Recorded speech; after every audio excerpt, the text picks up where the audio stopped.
Good evening and welcome back to another episode of Please Call Me Crazy, brought to you by Free People Radio and now sponsored by or powered by our first sponsor, TireGet.com. That's TireGet.com. You have to buy tires from somebody. You might as well buy them from us and help fund the movement, help support the movement. We believe in the freedom of movement, and that's exactly what the establishment wants to take from you now. I am your host, Royce White, here in the belly of the beast, Minneapolis, Minnesota. And today we have another incredible family and friends episode. Our guest is none other than the great Greg Nelson, Seafood Greg Nelson, Coach Greg Nelson. And I'm especially excited for this interview since I met Greg and we spent a lot of time talking about life, martial arts, but life and many other things. I've always been a huge advocate that Greg have his own podcast. But I always said if I had once I started my podcast that I'd love the chance to be able to interview Greg and share his story with all my fans and followers and listeners and so on and so forth. Um, so much we're going to talk about. I mean, I definitely want to talk about martial arts, of course. Want to talk about you beating cancer, very rare form of cancer on death's door, Mm. which gives you a certain perspective. I mean, all these people who are I follow one person on Instagram. It's Coach Nelson. Um, and it's just my opinion. You know, there are people that are wise, there are people that are intellectuals, there are people that are intelligent and sharp and have, a good way of seeing things. But until you knock on death's door and come back and survive, you can't really, there's a level of insight that you lack, in my opinion. And I certainly know that to be the case from listening to you talk, which is why I follow the stuff that you say every day. Every day, you just give nuggets. So if you get a chance, follow Greg Nelson on Instagram and on social media. We'll put those links in the description for you to be able to click. Um, but on the show, we like to go back first. We want to go back to Greg Nelson as a young boy, as a young man coming up, family, school, the whole nine. We like to build that backstory for the audience because they're meeting you for the first time. So, if you can, just start us off. Who was Greg Nelson before the great mixed martial arts instructor, world renowned? Going back to just a young boy, young man growing up. All right. Well, I was born in Duluth, Minnesota, and then adopted, and then came down to the Lutheran adoption agency down here, and then that's where my parents adopted me. And I was young, like 9 months. So pretty much they've been my parents. And everybody always says, "Do you want to meet your real parents?" I'm like, I already met them. Been living with them my whole life. Yeah. So born and raised in New Hope for the most part. We moved out to San Jose, California for a little bit of time. My dad got transferred out there. Then we moved right back to New Hope again, and just grew up running around the streets of New Hope and under the streets. We used to just cruise through the sewers on our skateboards, on our bellies. Just had a fun time growing up. I went to Plymouth Junior High, then to Armstrong, and during that whole time, I was always in athletics. My parents always encouraged me to do all different kinds of sports. I did t-ball, softball, slow pitch, fast pitch, soccer, swimming, track, basketball, uh, and then wrestling and gymnastics were the sports that I ended up staying with all through junior high and then up through high school. And then after that, that's when I went to college and I wrestled in college. But growing up, I was probably a little bit more energetic than most, right? And so was always getting in some kind of trouble. Yeah. I always wanted to light fires and blow things up and climb and just run wild. We tried to kind of push the gamut as much as we could. Yeah. Uh, and sometimes it worked out well, and sometimes it got me in a little bit of trouble. But it allowed me to really, I guess, peak my creativity because we were always trying to figure out things to do, how to build things, how to make things. And then we got into the big ninja phase, and so we were full on ninjas, and we would break into places and sneak out. And nobody could find us. Nobody could tell we were there. So we did all sorts of just would probably nowadays be considered crazy, but was pretty normal back then. Mm. Just running around climbing things and uh and that probably also what's helped develop my athletic ability because we were constantly climbing, constantly finding things to do, creating obstacle courses, doing anything we could to kind of pushed our physical boundaries. And then that just parlayed right into gymnastics really well, which then just helped my wrestling and kind of formed a huge foundation for the rest of my martial arts. So when did you start gymnastics? How old were you? I was 11. And how does I have no familiarity with gymnastics. I always remember watching it in the Olympics and it being really awe inspiring to see some of the things that the gymnasts can do. By far, in my opinion, they're probably the strongest athletes, uh, Body weight wise, body definitely. weight Yeah. wise. Yeah, for sure. I mean, it's just insane. I mean, you can see it on them. It's just like pure core power and strength.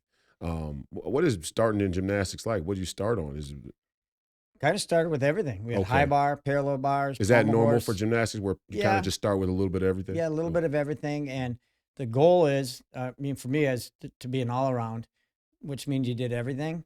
But there's definitely things I liked way better and was better at: high bar, parallel bars, vault and floor, and then pommel horse and rings are down on the deep end of things. mhm. But still did them.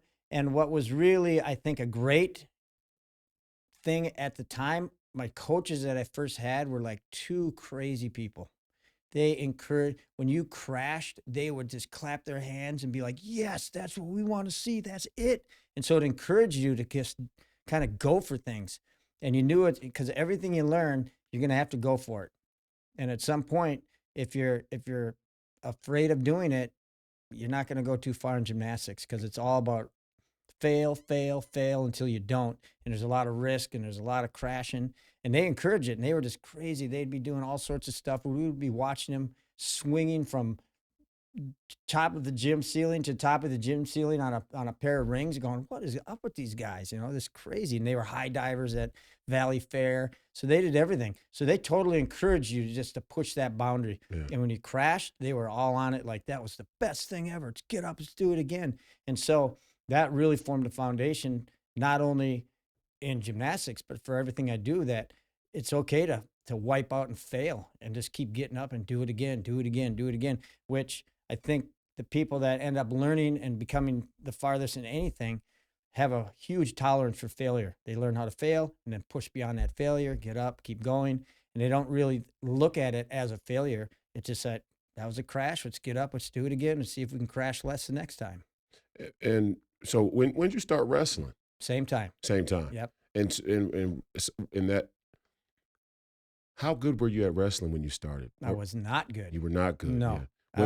I was a spaz. Yeah. I wanted to lateral drop everybody, so I tried to throw everybody and end up on my back all the time.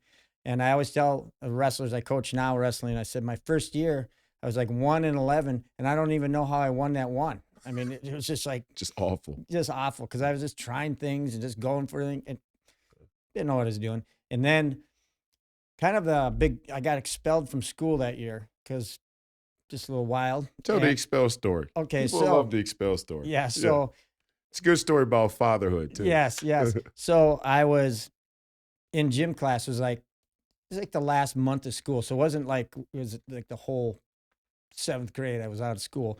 But last month of school, it's nice out. We're playing softball on the outside, and we had a substitute teacher that day. It was a Friday, so it was like the perfect storm. And kids start getting wild. I get wild. I pick up the softball and I just chuck it at the substitute teacher's head. Just bounce it off his head. Just boom. And then How old were you again? that was seventh grade. Okay. And so Okay. then the whole class just erupted into a riot and it's throwing bases and he was trying to control it and guys are going nuts and 7 of us got expelled the next Monday because all of a sudden we're thinking Friday, we're good. Wait, so this is end of the year. End of the year. How much time is school is left? Like Probably? like a month. Like a month left. Not- Like right about now, yeah, like early May. Yeah, so it's nice out. And then you get to school on Monday, and it was the same group, Craig Nelson, down to the office. I'm like, all right, whatever, did something. And then you're done. You're out of here. Too many suspensions and detentions. And then I had to call my mom and tell her to pick me up. She goes, why? And the principal's like, you tell her. I go, I can't come back to school. I got expelled. And so she said, stay where you are. And I go, okay. And then I remember getting home, and she goes, go up to your room. And then that meant basically wait for my dad to get home. Mm-hmm. And so grew up working on farms and just hard worker from Wisconsin. He was an engineer working for Control Data at the time.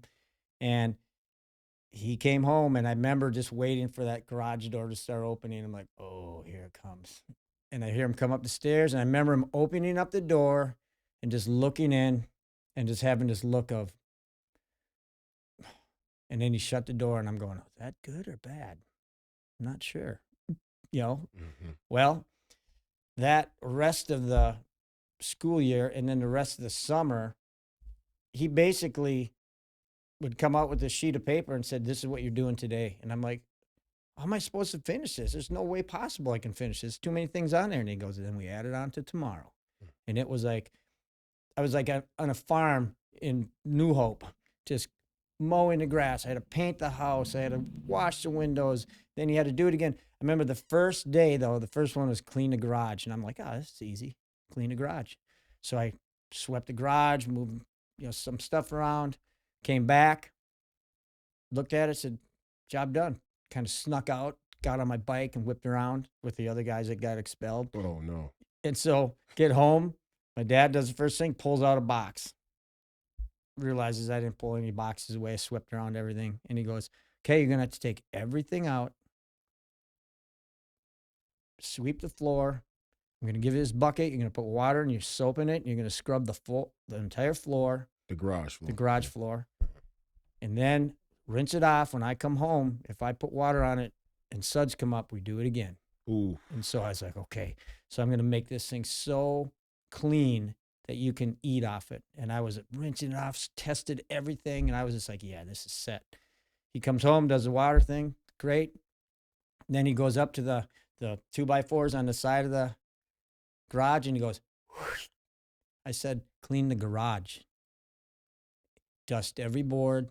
Once the boards are dusted, you're going to have to sweep. You're going to have to put water down. You're going to have to scrub it off and do it all over again. So you were already kind of a meticulous little dude. Well, I was like, I mean, you sound like you went at cleaning this floor. Like, no, you took pride in it. I was, but he was just showing you it wasn't. You're not even close. Not even close. What a profound fatherly moment. Yep. I love it. Keep going. And then I said, okay. And I remember getting water on every one of those 2x4s, making sure there's no dust anywhere. Doing the same thing with the floor. It's cleanest thing ever. He comes up, pulls the ladder out, goes up to the rafters, goes, whoosh. I said, clean the garage. Dust every rafter. When the dust hits the floor, sweep it. You're going to take that bucket. You're going to scrub the floor. You're going to, I was like, Dad, no one goes up in the rafters. He goes, I said the garage. And that was just the first 3 days. And that was like all summer long with stuff like that. Dig holes. We're going to put a fence in. Get done digging all these holes. He'd say, I changed my mind. Fill the holes up. So it was just work. Yeah. And then finally I go, Dad, why are you making me do this? He goes, well, you got kicked out of school. So like your uncle's a farmer, your other uncle's a truck driver, you got construction workers, you got electricians, you got plumbers, you got people working warehouses, all commendable jobs, all jobs that we need. And that's the kind of job that you'll have. And that's what you're going to do for the rest of your life. I don't want to do that. And he goes, not my choice. You got kicked out of school. And he played that the whole summer. Like, that was it. You're going to work, buddy. You're going to work. Yeah. And so my mom worked for the school district. So she was, they knew what was going on. So because I was only last month and I passed most of my classes, I was able to go up to 8th grade, but they played the whole thing off like, you're not going back to school. You're just going to do this. You're going to end up growing on a farm or doing whatever. That's all there is to it. And that's also, that was pretty profound because I was into sports so much. And I was like, Dad, I want to go back to school and I want to play sports. And my dad was kind of that stoic Norwegian. So he didn't really swear at us at all. But I remember he just looked at me and goes, well, how are you going to do school sports if you can't stay in school, you dumbass? And I was like getting hit with a hammer twice. Yeah, bam, bam. And I was like, oh my gosh. So that kind of flipped my whole mindset about school and not getting in trouble. I was just smarter now. I didn't get caught, but my whole thing was I really focused on, man, if I'm going to be really good in sports, I got to be more focused on school and getting my work done. And then that whole summer kind of created a different work ethic Yeah. because now it's like, details matter when you do your work. So going back, ended up doing really well in gymnastics. And that next year I was 12-2 in wrestling. Mm. And then so it just totally was a flip, Wow. and started running in the mornings and just really got into it. So it was a huge thing that just changed the way I looked at work and doing what I had to do to be able to do what I wanted to do. Right. And so gymnastics and wrestling through high school, how did that go for you? Because That went eventually you went to U of M for wrestling. Yes. You didn't do gymnastics at U of M. No. Okay, so just through high school you did do Yes. gymnastics. Yep. Gymnastics through high school, and we had a really good team. So we were like This is think Armstrong. Armstrong. Mhm. So we had third place in the state. My 10th grade year, we won the state and set a state record for the most points ever scored. Our My junior year, and then my senior year, we got second. We lost by 0.25 to another school, but we were always at the top of the food chain, and it was really a fun time. I was an All-American in gymnastics, so you get your scholarship offers, whatever. And I Yeah. had good grades at this point. Wait, you were an All-American in gymnastics Mhm. in high school? Yes, Holy shit. yeah. So that was a fun. That was a Wow. fun ride. And we had a bunch of them on our team. It was like a couple of our guys definitely they went to college and competed in gymnastics. So you could have went to D1 Mhm. for gymnastics easy. Yes. Wow. And Were you an s- All-American in wrestling too? No, not Okay. during high school. Okay. So I remember when it came to, I got injured my senior year in high school. So I was out of the season. I was doing really good, undefeated, won a bunch of tournaments, and then broke the cartilage in my sternum, dislocated my clavicle, broke a rib, partially tore my pec, all in one crash. Right. So it's like, And what were you doing? I basically was, Live goals or? yeah, I was wrestling. It was in a meet, and I was wrestling this guy that wasn't that good, and you just kind of go a little bit lax, and then he fell on my shoulder weird. He fell on top, heard everything crunch and crack, finished out the match and beat him with all those injuries. Jeez. And so then my body just tightened up, and then I was out for 18 weeks, couldn't even do anything. So I thought, well, that's it. I kind of thought all the sports were kind of done at that level. But I was doing martial arts at the time, so I was really into the martial arts and training. And then I started going back into wrestling, doing more freestyle. And then there was this event called the Cultural Exchange Games where it was freestyle, and the top two, went to Europe, and I got second place in that. And it's like, oh no. And I remember I was at 125.5 pounds, and I grew, and I used to wrestle at 126. I made the weight, but it was just brutal. And then it's like, oh no, I got to make this weight again, and then again, and then again. And so that's how I ended up then going to the U. It was basically, I kind of flipped a coin: wrestling, heads; gymnastics, tails. And it came up heads, and I flipped it one time. Wow. And I ended up wrestling there. What a great opportunity to be Yeah. able to choose to do either. Man, that's no small feat to be that good and have D1 offers in two sports. You're a freak athlete. Yeah, it was fun. It was definitely it paid off at wrestle because I just parlayed right into all my Yeah. martial arts So that I how was was doing. how was wrestling at the U of M? Well, who'd you wrestle in? Who was your coach at the time? At that time was Wally Johnson. Mhm. He was the coach, and that was in 1987. That's when Jay Robinson came on. Okay. Right, and I graduated in 83, so I was there 84, 85, 86, and then I partially tore my MCL, ACL, cartilage. So then I had to wear this brace. It was not Rough. great for It was wrestling. rough, So then yeah. I started doing Greco and doing a lot of Mm. Greco there. So the U and at that time, and still to this day, they have some of the best Greco in the country at the team there. And so that was a really good uh, time for me, just focus on Greco and really using that to start to understand the clinch game more, which now is doing Thai boxing, started Thai boxing, and now the clinch is there. And so everything just kind of started to tie together really well. And ultimately, even then, I always looked at my wrestling as just a way to better my ability to fight in martial arts. Right. So started doing in 83, Jean Fan martial arts, Filipino martial arts, Thai boxing, and then it just kind of, as time went, we added more arts to the mix. You know, then Wing Chun, and then Pencak Silat from Indonesia, and then Savat from France, and it just kept on adding arts to it. And then everything for me was, it was just like gymnastics. This is another event.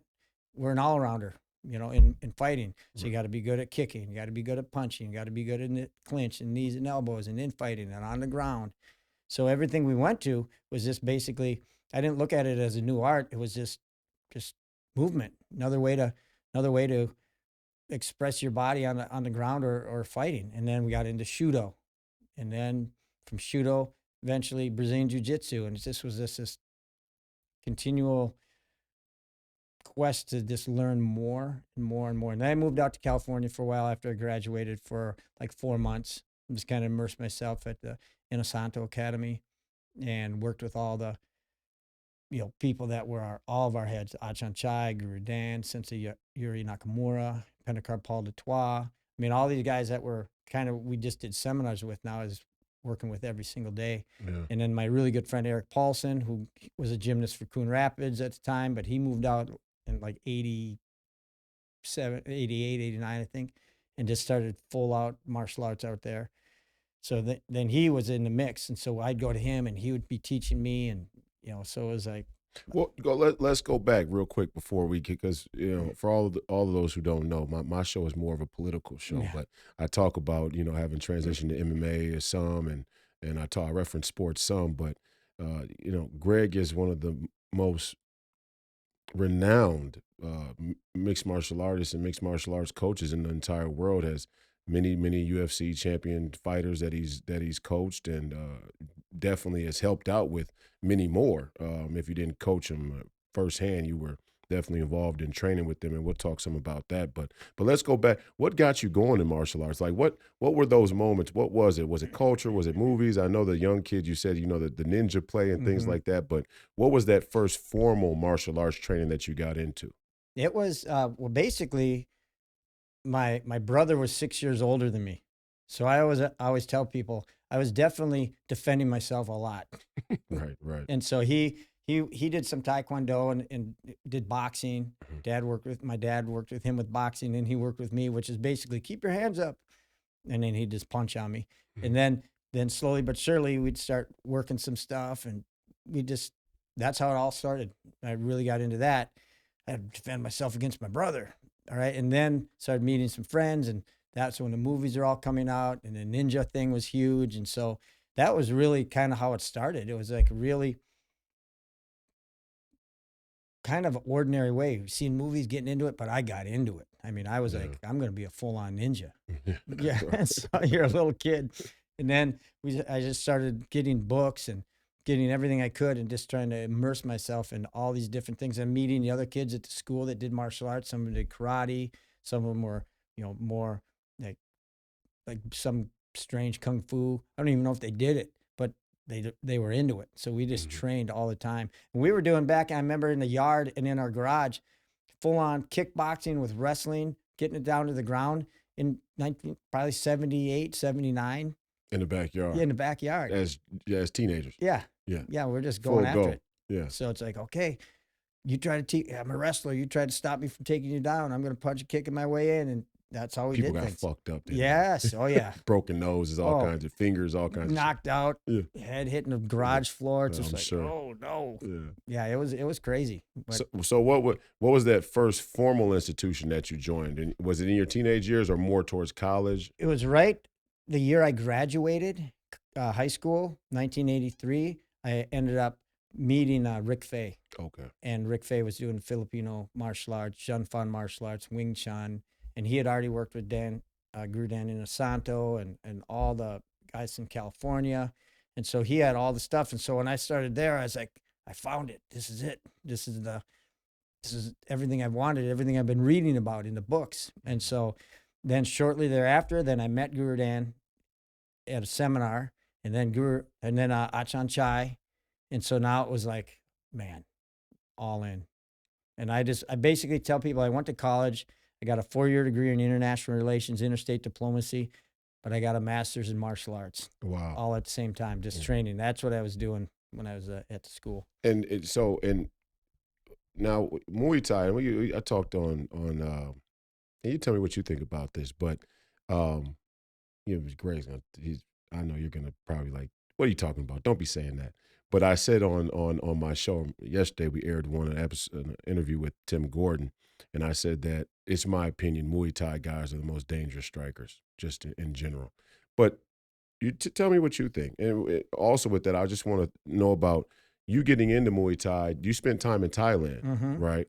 Um, what how old are you then when you after you meet Guru Dan Nanchan Chai? When do you go to Thailand and spend that time in Thailand? I went to Thailand first time in 1989.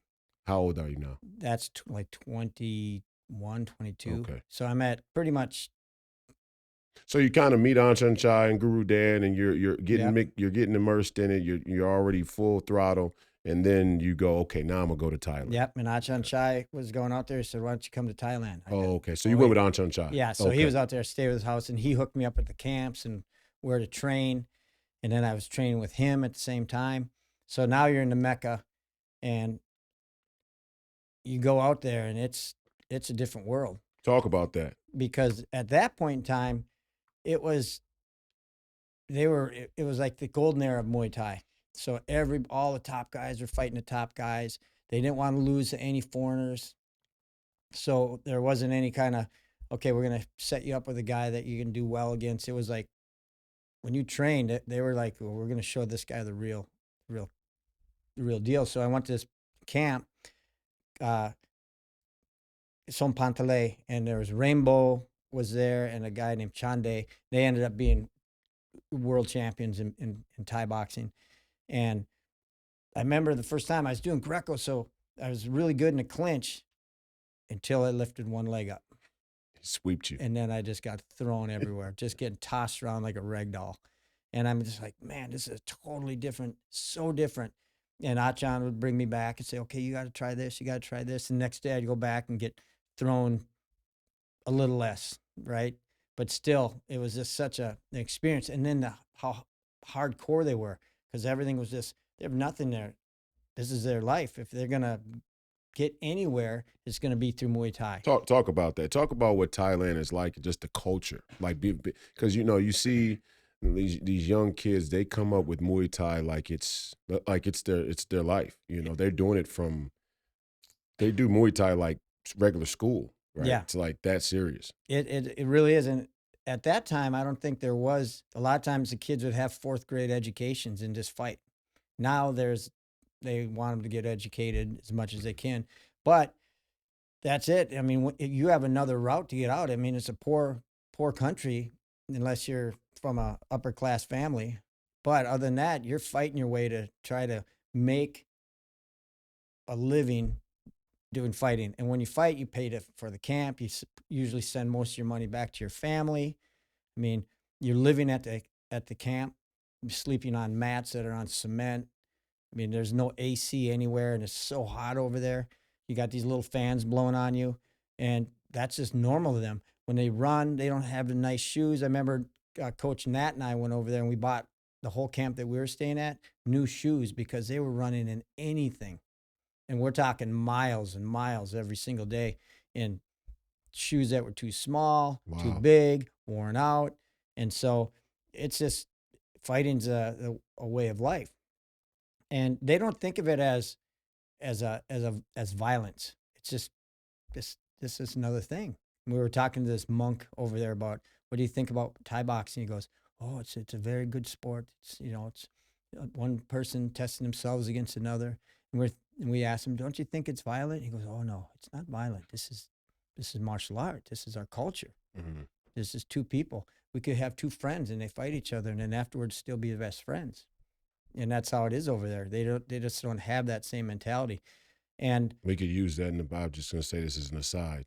We could really use that in the black community. I'm a huge advocate of getting young black kids in the inner cities into martial arts for that very reason.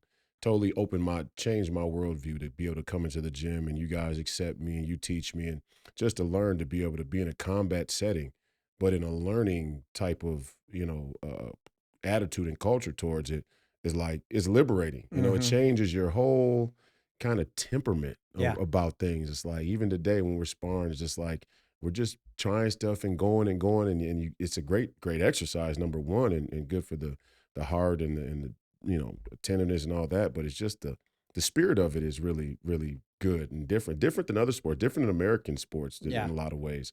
But continue. I'm sorry. And I think that definitely when we went over there, all the guys everybody who came back kind of brought that mentality back. So we always had that training really hard, pushing each other really hard. When we're sparring, it's not personal. It's about building each other up. And so even when you crack each other or it gets a little bit heated, afterwards you're like, oh man, we got a little wild there. That was good though, but okay, let's bring it back down. And so it was really something that you could work out all your animosity and then pretty soon it was so normal. And that's how it is over in Thailand. Uh, and it's different over there because it's not like sometimes you don't have a choice. If you got talent, you're gonna fight, and that's your only way. You're fighting, and you're good, and you're just gonna fight. And I remember we were over there one time, and there was this guy we were watching, Coach Nat and I, and he was the fastest kicker. I mean, just unbelievably fast. And everybody would, even the Thais would stop and watch, and we would train. And he came over to us and he goes, "Why are you here?" I'm like, "Oh, we get to do Thai boxing." He goes, "I hate Thai boxing." He's one of the best in the country. He goes, "I want to have a noodle cart." A noodle cart. That's what he wants to do. But to get that, he's got to fight. Yeah. And so, You guys came over here as a hobby, as yeah, an adventure. yeah, as a He's venture, like, dude, I got to do I this. I got to do hate it. I this. don't have a choice. I got to go out there and get elbowed in the face and punched and kneed, and I got to put everything I have into it because they're going to know if I didn't, and I'm in trouble. So it's like it was really So what do you mean by they get in trouble? Because there's like a huge kind of crime element. You mean in Thailand, or yeah, well, in they're, terms of like the promotion of the fighters and the people who put the money behind and the yeah. And so at that point in time, there's gambling all the time. yeah, right, But it wasn't it wasn't swaying fights as much, right, right? They were right. still fighting and you'd have to go. But then there got to be a point where if you went out there and you didn't do what you could have done and they know it, well, you're not going to get the money that you were supposed to get. Mhm, Someone's going to get that money. It's mhm. probably going to be the camp owner, it's and you're not going to go to the next level to make more money, which is not a lot of money, especially over there. We'd be thinking that's all they fight for, but remember the culture it's poor, Right. so you get $1,000, a couple $1,000, and it's like a big deal. Yeah. These guys are going nuts right over there, and so they just come up and the kids at the beginning they just put them in there and just let them bang, and if a kid quits, they go no heart, he's out. Wow. And so sometimes it gets pretty cutthroat. It's like you just don't walk into a Thai boxing camp as a kid and go, "Oh, I want to do Thai boxing." "Oh, okay. Well, you're going to go in and spar." "I don't know what I'm doing." "We're going to see if you got a heart of a lion or a heart of a mouse." Mm, And so they go in and kids could be crying, just banging each other, smashing each other's face, but they won't back down. They go, "That's the kid we want." mhm, And so it's a different culture in that respect too. yeah.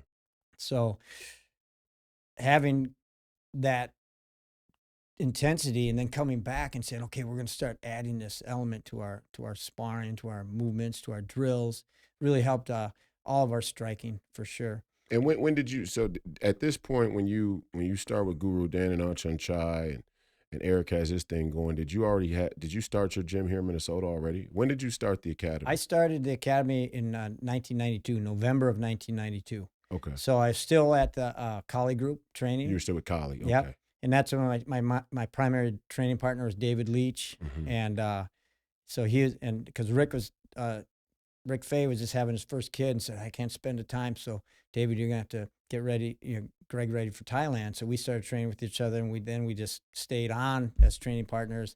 Then he ended up going to Thailand as well. And that's when we started doing all the sword stuff too, because we went to the Putai Swan, which is the Sword Fighting Institute of Thailand, learned the Kabikabong, which is the traditional sword art of Thailand. And that's when we did all of our super demos and crazy stuff with our swords, which then led on to his life, which is now he's one of the top action directors in Hollywood. Yeah. So it, everything we did it with this goal of doing as close to what it was supposed to be as possible. Mm. And so we, having that ability to go over there and seeing how intense things are and being immersed into that lifestyle for 1 month, 2 months, however long we're over there, it changed. It really fundamentally changed the way we did martial arts. And so you go to Thailand now, and then once you come back now, you start the academy. Yeah. Right, roughly around a couple is about a year after, or a couple of Yeah. years after, Right, somewhere right in around that there. area.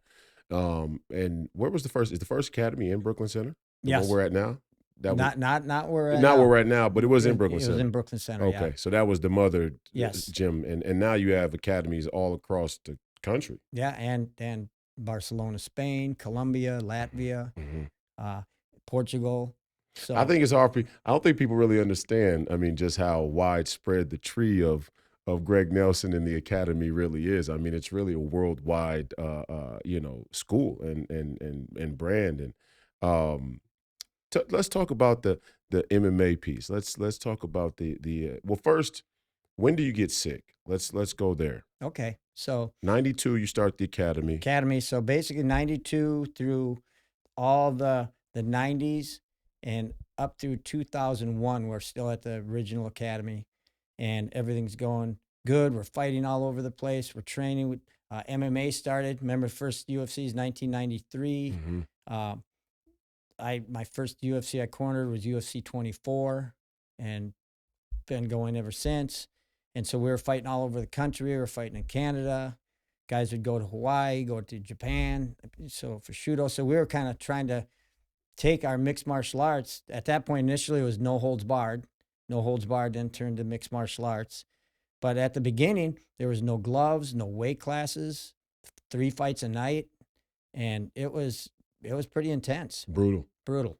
And then finally, it's like the gloves came on. Then they started putting in weight classes.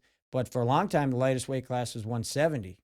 And so we had guys like Sean Shirk who weren't 170, and they had to fight a lot of guys that are a lot bigger and did really well. But it was not like it is now where you have 55, 45, 35. It was like you're 170.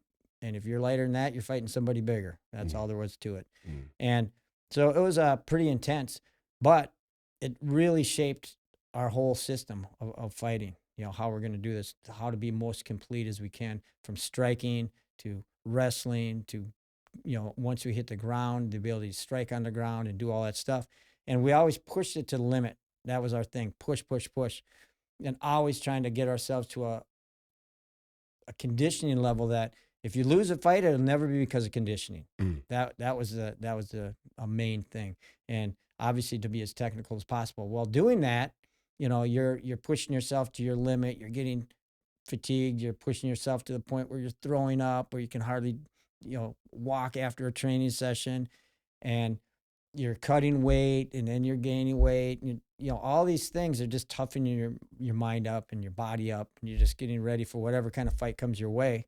And that's what that happened in 2002, where I started getting really tired in training. And I was like, man, I'm like 35. This is not supposed to happen.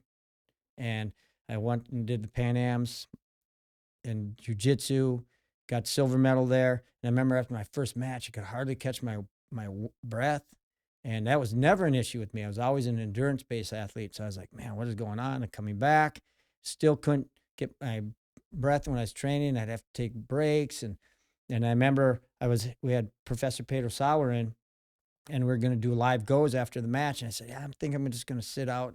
And he still remembers that because I never sat out for anything. And yeah, I'm a little tired, not feeling so good. He goes, okay, he's looking at me like, You all right? yeah. Yeah. And then it started to get worse and worse. And I finally went in and got a CAT scan because it was like, go to the doctor, take this, go to the doctor, take this, and nothing was working. And finally went to CAT scan, and they gave me a call back and said, go to North Memorial. They'll check you in. And I remember going to North Memorial, went up, got off the elevator to the 4th floor.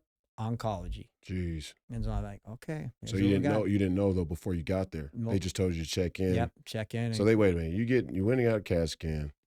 This is horrifying. This is the first time I was like, come the first couple of weeks, me and Greg sitting there on the mats talking. We end up talking for about an hour, and I hear this story, but it's horrifying. I mean, most people never experience stuff like this. Um, so you get a call, you go get the CAT scan. They don't give you the results right there. Now you get the results instantly. yeah, For the most part, Yeah. the CAT scan. I had a CT scan because I was having a gastritis like 3 weeks ago, and they gave me the CAT scan right there in the ER. It's like 10 minutes is Yeah. how good they are now. But so you get a call at home. They don't tell you what the results are. nope. They just tell you come to the hospital. Yep, go to the hospital. And you show up at the hospital, and the first time you realize what the area of problem is, you're seeing it on the hallway Yep. sign. Oncology. Wow. So then you're like, okay, well, I guess I got the big C. Mm-hmm. And Nat remembers me talking to him, and he goes, and this was kind of on the way to or after the CAT scan. He goes, I don't know, I might have the big C. And he said I was kind of yellow and just leaning against the car. But then we go there, and then they do a biopsy of my liver, and then they start doing all the blood tests and everything else. And then what happened is I ended up having stage 4 liver cancer. I had a tumor on one lobe of my liver, tumor on the second lobe of my liver, tumor on my spleen, and all my lymph nodes are all totally inflamed. My back was the thing that hurt the most.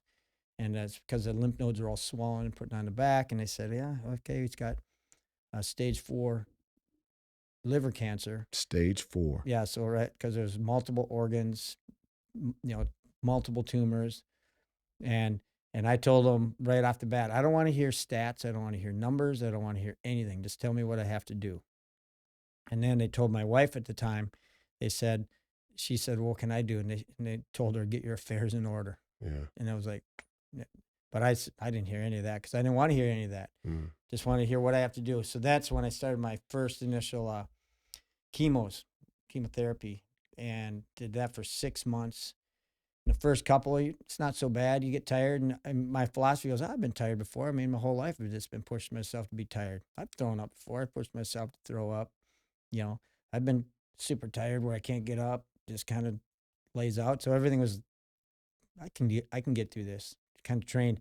Then it was like between the third and fourth chemo that it was like wham, just laid out. Started losing my hair. I remember just trying to eat a bowl of cereal and could hardly lift a spoon to my mouth and just get so mad. It's, give me more food. I gotta have food, because I realized if you're not eating, which you didn't want to do, you're not gonna be able to fight it. But the mentality of being able to push through, everything was like, I can push through this round. I can push through the next round. I can push through the next round. That's kind of every day was like that. And so 6 months of chemo and changing my diet, eating a lot of greens and just drinking a lot of water, a lot of focus on breathing. And I was just making stuff up, reading stuff, and I went into remission. So we're like, oh, we're good to go. And awesome. And then all of a sudden I started getting all this pain in right where you ride a bike. And it's just like, man, and it started running down my legs, and it was excruciating. I mean, there's so much pain. And they went in, they're taking all the tests. They can't find anything. They don't know what's going on. Go in, go back down to Mayo. They can't find anything. Then when I was down there, I mean, I was on tons of morphine at the time now, and still the pain was not going away. And I remember going in through the emergency room at either St. Mary's or one of the hospitals down there attached with Mayo. Went in and did not leave for 5 months. So I was in the hospital and going back and forth to Mayo for 5 months straight. And they were trying to figure it out, and they couldn't figure it out. I lost my ability to walk. Morphine was no longer working. I'd have to go on 48-hour ketamine drips, and then Dilaudid, and then back to morphine. And Coach Nat and Andy and all those guys were there, and a couple of times they'd come there and I just stopped breathing, and nurse would wheel her chair back. You got to tell him to breathe. You got to tell him to breathe. And so it's just like, just fighting. And that one was totally different because you were so zooted out on everything else, but just the pain was just nonstop, 24. What was that like? What were those K-holes like? It was, I remember there was a time where I could just look at the spigot in the ceiling of the ICU. Mhm. And when I saw the spigot, I knew I wasn't in the K-hole. But they said I would be there, and all of a sudden my eyes would just glass over, and then I'd be out. And then I'd be talking about just weird stuff, Yeah. like Disoriented. disoriented. We used to have this black lab, and we had a cat. I used to throw my cat down the laundry chute when I was a kid.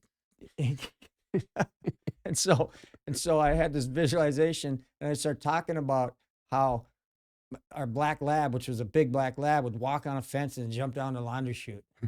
And then I'd look at the guys like, well, aren't you going to answer me back? Like they were like, oh, what do we say? Mhm. And I was talking about C3PO and R2D2, and I'm not even a Star Wars dude, Yeah. so it was just, I was out there. And And so you could barely move at the time. no, I was 100% invalid from the waist down. And they weren't sure what was going on. And then when they finally, after about the fourth and a half month, they saw that my right or my left sciatic nerve was bigger and brighter than my left one. So they went in and did a biopsy of my sciatic nerve, which now they had to separate motor nerve from sensory nerve, motor nerve, sensory nerve. And they said, well, if we accidentally take the wrong nerve, we never walk again. And I'm like, I can't walk now. So no big deal. I just want to see my kids grow up. And I don't remember saying this, but the doctor said that when they told me that, I was like, that's fine. I'll play murder ball. I just want to see my kids grow up. You And said that? yeah. This dude is a straight up gangster. But I was like, really? I said that? And he said, yeah, you didn't care. What a warrior. And so I was like, okay. So they ended up doing it, and they found that the cancer had drifted into my nervous system. Jesus. So now they're like, okay, this is the situation. We've had 33 known cases, 32 postmortem, and the third person died. So we don't know of any survivors yet. Once again, I didn't hear that news because I didn't want to hear that. Just tell me what we're going to do. So we ended up going through chemo. The first chemo didn't work. So then the second chemo didn't work. And then they kind of did some kind of concoction of chemos, and that one worked. And then I ended up doing the chemo. At the same time, I was getting stem cells taken out of my blood because there was nothing wrong with the blood since it was in my nervous system. Mm-hmm. And then it was only like 5 million stem cells, which is pretty small compared to what they do now. But that was in 2002, 2003. So it was real brand new.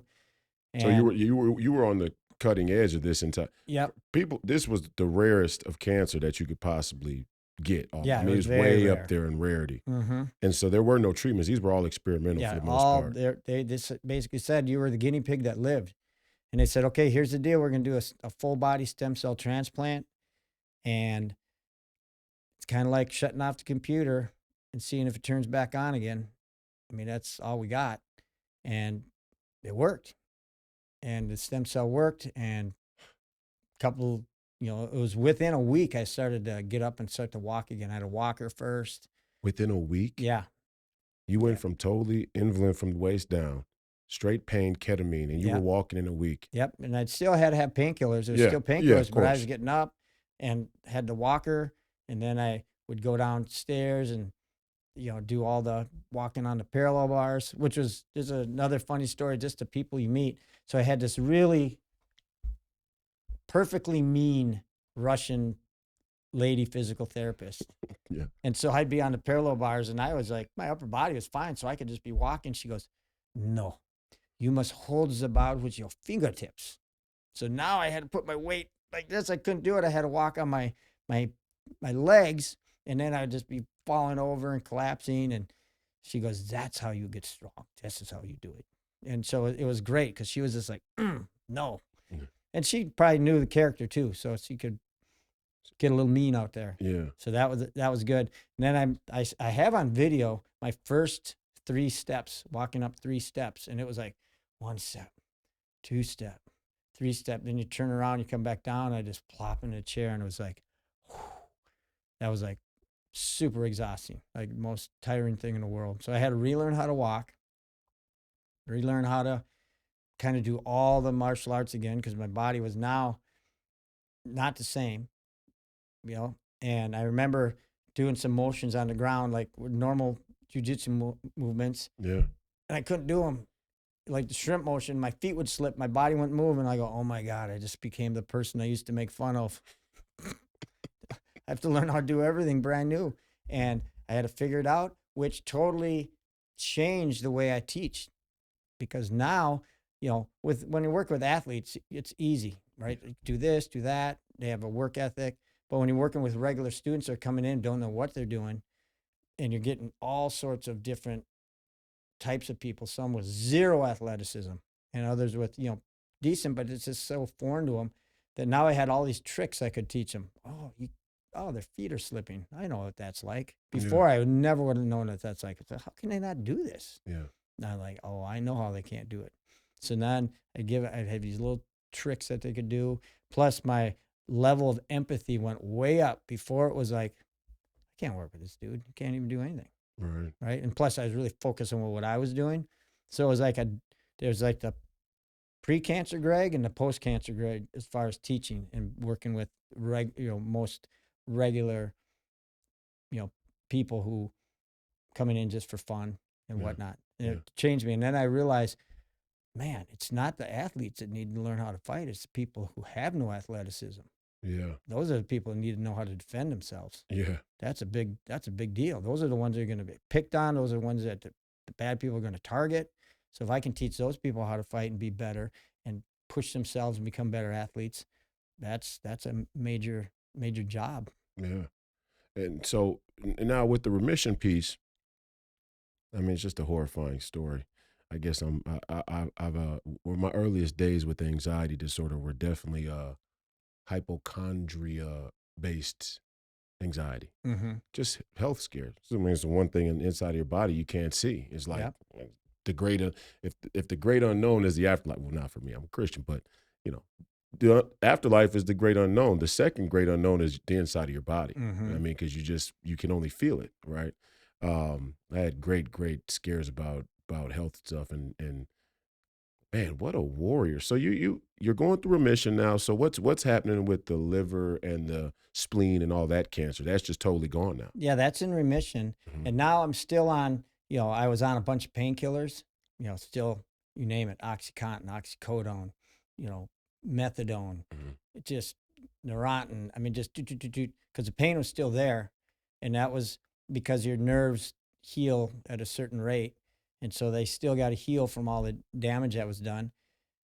And that was kind of the next battle then, coming back and doing martial arts and teaching, yet being on like high doses of methadone and other things. And the guys call it the methadose, where I'd be teaching, okay, grab the collar with your hand, and you get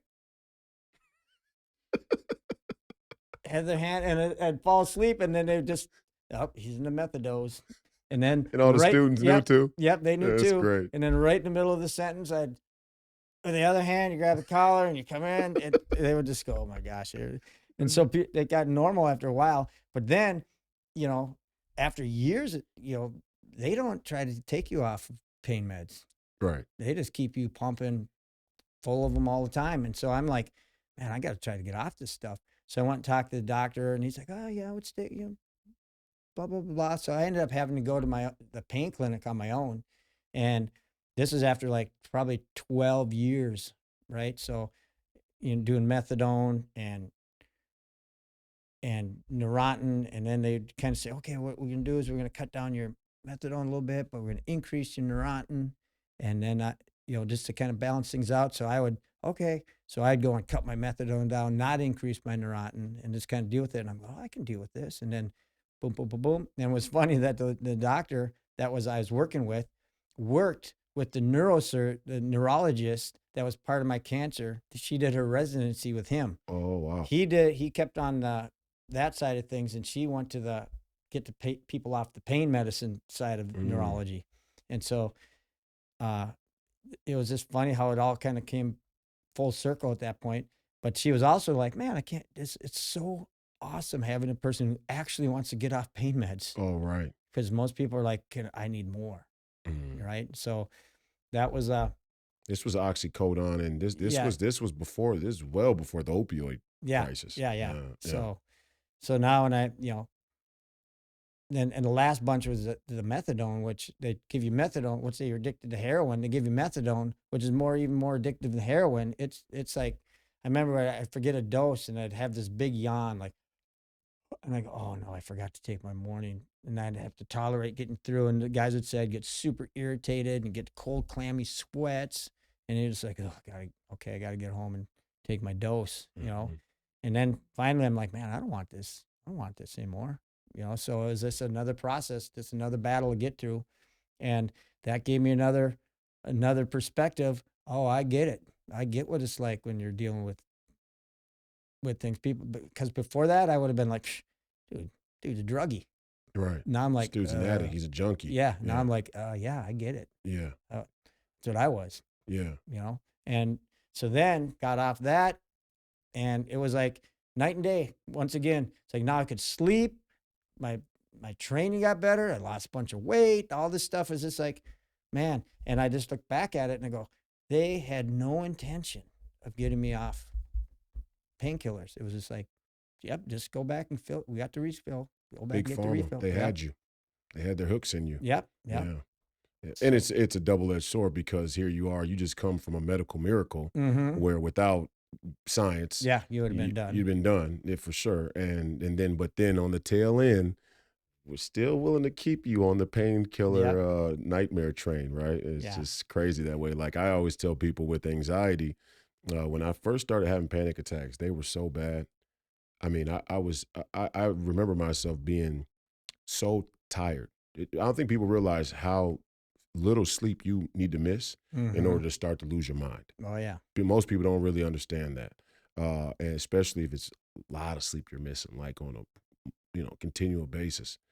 At 16 years old, I was just so tired. I would have made either bad mistake. I would have tried a drug that could have potentially made it much worse, killed me, whatever the case may be. Hell, who knows? Could have become suicidal. I don't know. I mean, I didn't, thank God, but it's in the realm of possibilities. Certainly, a lot of people who deal with anxiety do. Um, so the immediate use of medication really helped me, Mm-hmm. like Xanax. I wasn't prescribed Xanax at first. I was prescribed Prozac, and I remember Prozac helping me. Maybe it was placebo. I don't know. Yeah. Yeah. No, you can't know. But there was a big difference, right? And my sleep got better. And then I was introduced to Xanax for my fear of flying. When I would get super anxious when I would fly, partly claustrophobia, but not really claustrophobia. Is more scared of heights. Mm-hmm. I'm definitely afraid of heights. I'm so afraid of heights. When I go on Instagram now and I see the reels of guys free climbing buildings, Yeah. I just shake my head and scoff. Yeah. Like, and I post them. What the fuck is wrong with this guy? I'm just like, what are you doing free climbing a building? It's like the risk of it. And people die doing Oh that too yeah. all the Yeah. time. But yeah, I didn't like the heights. So I took the Xanax and I got addicted to Xanax. But I didn't get addicted when I was flying. I got addicted after I had to run in with the Falcon Heights St. Anthony police and miss what was it? Mistaken identity traffic stop. And whoever the guy was they were looking for, supposedly he looked like me. If he was 6'8", 270 pounds, I'd be shocked. But hey, Yeah. Yeah. Yeah. they said he looked like me. And he was a felon and he was known to carry a weapon. So they just got out, guns down, drawn. And they're like, get your fucking hands up. And I remember just my life flashed before my eyes, literally. Like, uh, and it's not like I hadn't been around guns before. I hadn't been around dangerous situations growing Mm-hmm. up in the neighborhood. But when a person draws a gun on you that can shoot that motherfucker, Yeah. it's a different level of, Oh yeah. Yeah. fear. Like you can sense it. And they just drew down and I was like, so right after that, my anxiety was so bad.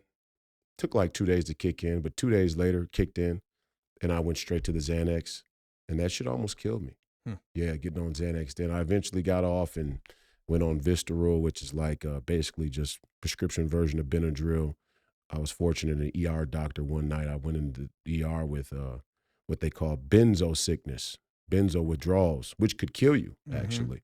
And he introduced me to Vistaril. He had treated veterans with PTSD with Nice. Vistaril who had those problems. But yeah, it's funny how the medical, industrial complex and big pharma works. Sometimes you need it and it really helps you, but ultimately in the long run, they introduce you to a lot of stuff that'll keep you hooked. Yeah. So yeah. And that was the whole thing with the methadone. It was because I was on so many painkillers methadone, Dilaudid, OxyContin, oxycodone. I mean, just go down the list. That now they introduced methadone to start to get you off of that for 12, 15 years. Mm. I mean, it's like, but yeah, then after that, sleep changed, everything changed. What were you doing diet-wise? Diet wise, I was eating pretty good. I'd try to eat it, pretty clean for sure. I mean, wasn't going totally crazy with it. I still ate ice cream or did what I wanted, but I was trying to eat just a good diet. Yeah. And especially after the first chemo I had, where you have a ton of prednisone just balloons you up. And I was like 212 pounds. Wow. And so when I got off that, it was just slowly went down. But then when you're on all those other things like the methadone and everything else, your metabolism is so whacked out and you're not sleeping well. And so it just takes so much longer to deal with it. Yeah. And, but at that point, I think my brain was more or less, okay, you're still dealing with the aftermath of cancer. Right. So you're not thinking about your weight so much. You're just thinking about going to see your kids Yeah. and No watching doubt. them do, wrestling and gymnastics. And that's kind of what I was doing at that point. Cause my kids were 2, my son was 2 and my daughter was 5 when I got diagnosed. Jesus. So there was a lot of motivation to fight. And so I was like, got to keep going. They were in the hospital all the time, bouncing on me, and you know, and that was a huge thing. And even when I had my stem cell transplant, they said, "Well, we don't want your kids by you because you might get sick." And I said, the kids are coming with me and they stayed with me, and they're bouncing on me. I never got sick, Wow. and I was good to go. Wow. But for me, that was like a powerful, motivation. Yeah. To keep going. I want to see my kids grow up. You told me a story. I think you told me one time that you used to imagine little people on the inside Oh of you. yeah. Tell me about that. I always remember that when you. Yeah. So this is when I had my first knee injury in wrestling. At that point, I was reading this book called Zen and the Martial Arts, and it has all these different, guys talk about martial arts. And one of them got a knee injury, and he would visualize little workmen working on his knees and polishing and sharpening and fraying and machinery in there. Yeah. And what it basically did is you take that focus and you're bringing it to that joint. Well, this is kind of probably pre-science of it, and all the nerves start getting fired and they start. So I started doing that with every time I got sick or anytime I had an injury. So I had a knee injury. I just visualized the little workmen down there working on my tendons and working on my ligaments and polishing things out. And that's what's kind of was like a meditation. Just Yeah. focus on that. And every time I would get injured or get sick, same thing would happen. I'd bring in my little workmen who would be down there just digging things out, getting things out of there, polishing, scraping, little machinery, just doing as much as I can. Well, that focus is now going to that joint, which is now bringing blood to that area, Yeah. and now they know that. So that was a huge thing, and I still do that to this day. If I got an injury, I have my little workman down there getting after it. Let's transition to MMA. We're about 60 minutes in. Let's transition to MMA because you're highly accomplished as an MMA coach. Walk me through is so were you already working with Sean before you got diagnosed with cancer? Mhm. Okay, so that was before. Yep. So you had already seen Sean rise to the top and win the belt and Well, at this point, when he was first working his way up the ranks, when he ended up fighting Matt Hughes for the 170-pound title, I wasn't there because I was still battling the cancer. Mhm. But he would call me up and, hey, what do you think I should do? And I'm like, well, I don't even remember what I told him, but I was not in that corner. I remember watching it on TV, and it was such a different thing because you're so used to being there. Yeah. It was a good fight, but yeah, so he was figuring out, and all the guys at the school were figuring out how to teach and train and push through when I wasn't there.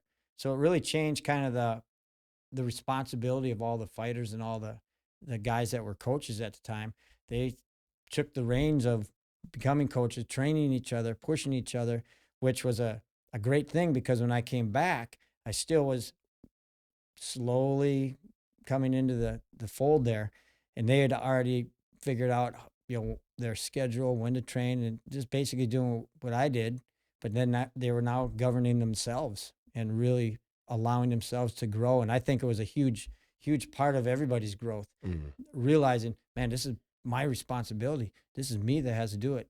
And then when you have somebody on the outside that can look at you and say, I think you need more of this, more of that. But now, to this day, a lot of the guys will have our training session, but they have their own time where they're training with each other and Yeah. building each other up. And I think that's a huge part of the thing. So Yeah. yeah, I'm during a that, late night guy. yeah, You pop on those cameras, I'll be in there like yeah, 11:30 is type of this in there in the ring. You know what I mean? yeah, Some guys do it, early in the morning. It's whatever their preference is. But yeah, that's big time. Yeah. yeah. And you have to have that. So that was I think, an important part of developing the school where it is now, is that everybody that was there as either teaching or doing something within the school or fighting themselves kind of became coaches, even though, they were still fighting. They just learned how to coach, learn how to coach each other, build each other up.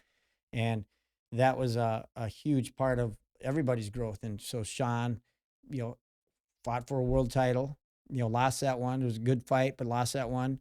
And then that was when there was only 170 and above.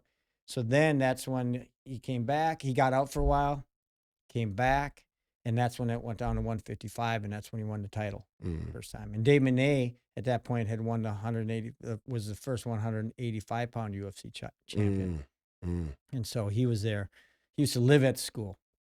At the academy. Yeah, lived in there. Dave. Yeah. So Wow. Tells you the type of guy Greg Nelson is too. Is Dave's just in there constantly, just Yep. setting up. Talk about the Brock Lesnar. When do you meet Brock? How do you meet Brock? How does the Brock Lesnar thing come about? Brock came in. He, obviously got out of the WWE initially, and then Mhm. was trying out for football. Vikings almost made the team. Almost made the team, Mhm. but then still wanted to do something else. So I was thinking MMA, and he came in with one of the guys who got him into the WWE, who was also an Olympian in Greco, really good wrestler back in the day. And they came in, and they talked, and he looked up first that I wrestled at the University of Minnesota, and so there was a wrestling connection. And he basically said, "Okay, here's the deal. I wrestle. I know how to wrestle. I've been doing a WWE. I know how to work a crowd. I know how to. I'm training all the time. Still athletic. I want to fight. I'm blank slate. How old was he at the time? She's in his probably 30s. 32, Yeah, something like young that. Yeah. 30s. Yeah. Yep. And this is what I want to do. And I said, perfect. We're used to working with wrestlers, Mhm. and just biggest thing was need training partners, and so that's not a problem. I'm sure you could probably be able to find them. And then he started coming in, and he literally was like an open book. Like he'd just be, okay, what do I do from here? How do I get this? And it was so funny because when he decided, and because of his WWE lineage and how high he was up on that, immediately he's into the UFC because they see that as money. But everybody on the outside forgot this guy was a NCAA national champion and a runner up the year before that. He's a really great wrestler and like a mega athlete, super athlete. Freak. Yeah. And One of the scariest athletes in history of yeah, sports. I mean, he's just explosive and fast crazy. and athletic. And so we would bring in, really good wrestlers. Cole Conrad, who's, was fourth, second, first, undefeated in his last 76 matches. He ends up being a Bellator champion. Brought in Tony Nelson, who was seventh, first, second, another multiple time national champion. Brian Chris Tuchscher, who was already fighting and doing MMA. He's from North Dakota, big heavyweight. Then we ended up with Caprito, who's from Chicago, but he's a Brazilian, two-time absolute world champion Brazilian Jiu-Jitsu. And so we had this total mega camp of big guys. And then you had a person like Brock, who is just, okay, here's what we're going to do. you tell me what to do. We put it down. We're doing it. And then Marty came in, Marty Morgan, who was his coach at the University of Minnesota, and that's the kind of the voice that he could hear in the corners. And he ended up being like the main, he would coordinate everybody, get everybody going, and I'd be in there for the MMA part. We brought Pat Barry in for striking, so we just got the who's list of people because he could afford that, and he paid everybody. Like those guys coming in would get like, okay, you get $2,500 a week just to grapple. You fly in, you stay here. We'll give you all the food you need. So everybody got paid. Everybody was going, and we just trained. And he was just a professional from the get go. And it was funny because it was like, if training started at 10, that means you were there, warmed up, because training's starting at 10. You don't show up at 10. Yeah. And so it was like everything was very professional. So it was really fun to work with. And he initially started at the academy, but then he had a big place in Maple Plain, and then he had a big pole barn. He modified that. We'd go out there, and then he ended up moving up to Alexandria, and then he had a place that he had built up there, and that's where we would go to most of the time after that. So every day I'd drive up to Alexandria, and I'd drive back. So I'd teach, drive up, drive back, teach, and it was a lot of driving. But it was a good time because just bringing in all those guys and all that knowledge of wrestling and jiu-jitsu and striking and watching how the inner sanctum of guy who's at that high of a level in the WWE, how much more pull he had in the UFC than normal fighters. Yeah, of course. Yeah, and so you could do it and say what he wanted, do what he wanted. And didn't matter. Juice. Yeah. Yeah. So it was fun. I kind of like that about mixed martial arts. When I came over from basketball, I was like, I always been a fan of the fight game, especially boxing. I grew up watching boxing. Muhammad Ali is one of my all-time idols. But the MMA game is, in general, is much less, has a lot less of that thin veil of like expectation and structure, right? It's like in basketball, it's like they have all these rules and they pretend like people don't get special treatment, right? Like you hear a lot about team camaraderie, and if a guy doesn't do certain things, like he's hurting the team, and there's all of that, right? In MMA, it's like, come on, man, Connor's getting special treatment. Oh yeah. Come on, he's bringing the money, and I kind of like that aspect of sports because it's just more honest. The fighters probably hate it. They're like, I'm getting the shit into the deal a lot of times, but it's a money drives the game type of sport. Yeah. Talk about that reign or the rise of Brock in the UFC, and then that championship run. Yeah. So he had his first fight was against this Korean judo silver medalist in the Olympics. They had a big fight outside of, I think it was USC in the stadium. So it was great. It was outside. He just mauled the dude, just smashed him. So that was his way in. So his first fight in was Heath Herring, who had like 60 fights. Yeah. And Brock's coming in with his one victory.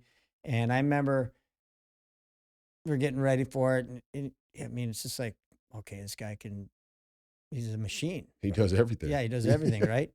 And so I remember before the fight, there's the banter going on between, and Heath Herring's like, man, you have no idea what you're getting into. This is not the WWE. This is real fighting. You're going against a guy with real experience. This is not going to be the fight you expect. And Brock was like, all right, whatever. Yeah. Bring it on. Yeah. And so I remember we were walking out, and Heath Herring just goes, this ain't a WWE. Wow, this is a done deal. Brock he was just like, boom, walked out. And by this time, first fight for a lot of people in the UFC is a little bit intimidating because you got all those people, and to him, it was less people than normal because they fill up like the Astrodome for WWE. Right. It's crazy. Yeah. Right. So he's walking out there and he's got his whole thing going, and he just goes out there and just that first overhand right crushes Heath Herring's eye socket. Yeah. Breaks his faceplate. Then the rest of the fight just beat the crap out of him. And I remember Joe Rogan, all those guys go, oh my God, it's real. Oh my God. It's real. Yeah. And that's where it started. And then you had Frank Mir right away. Yeah. And Frank Mir leg locked him. Yep.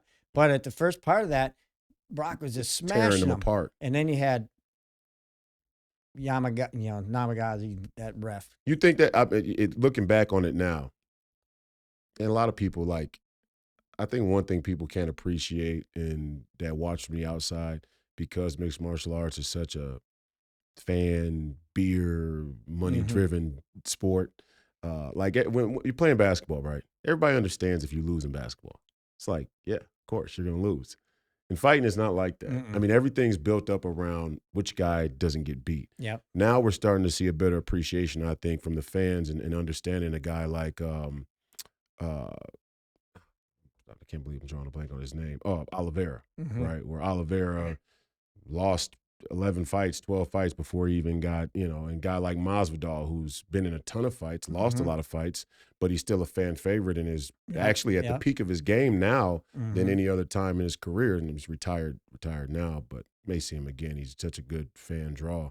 But people don't understand that people lose. Looking back on it now, was it smart for Brock to tap quick, knowing that he was probably in a situation that he didn't really understand it? Did you think that he tapped preemptively? No, because if you watch Mir's probably broken more arms No doubt. than any fighter. Yeah. So when he had that leg, I'm sure he was going to He was going that to snap sucker. it. Yeah. And Brock was tapping a bunch of times.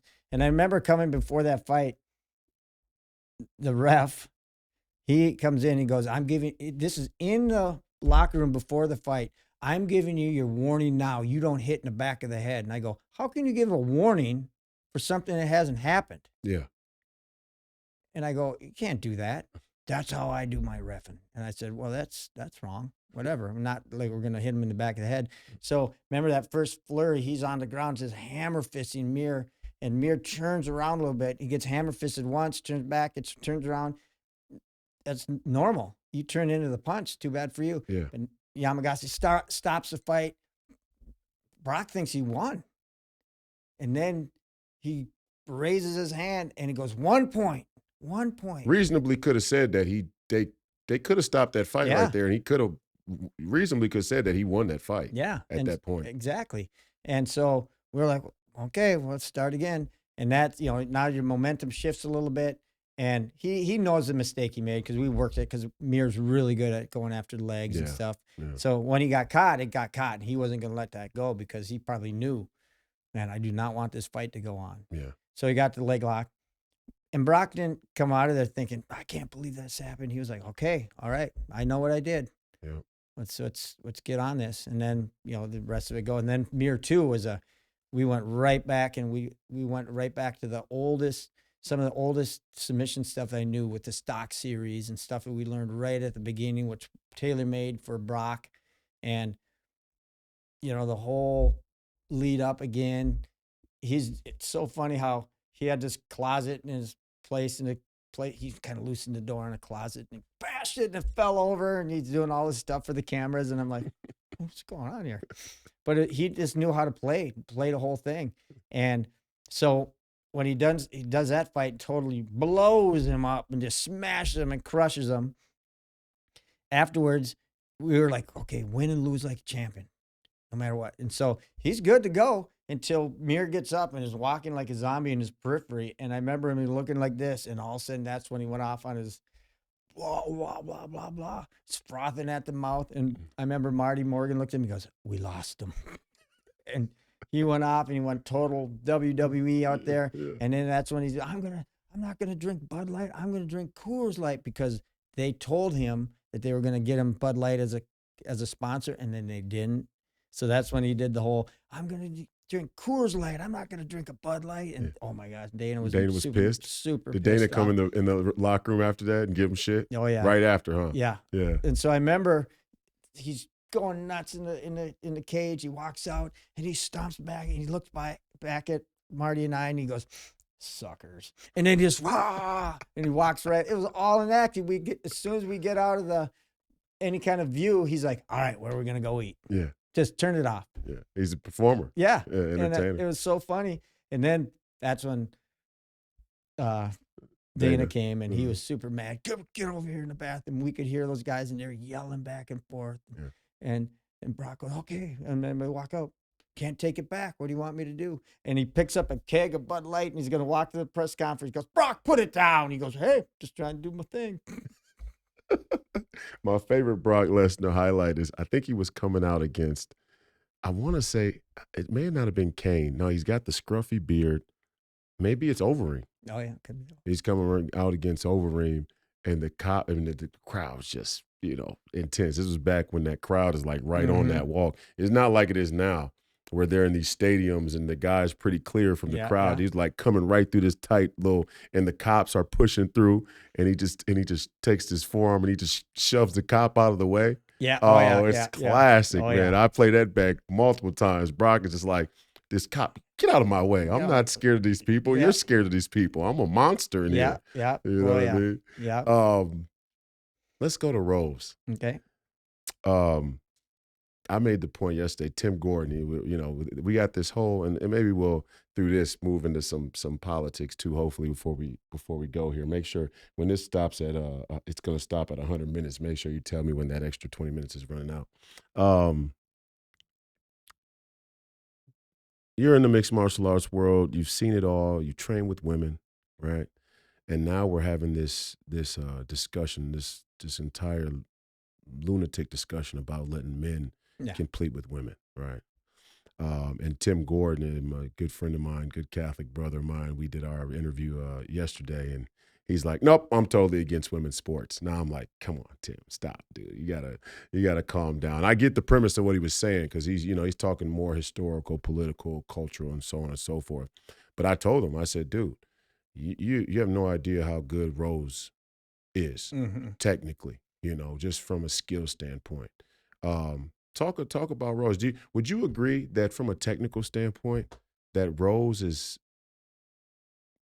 all around, that Rose is better than Brock? Oh, yeah.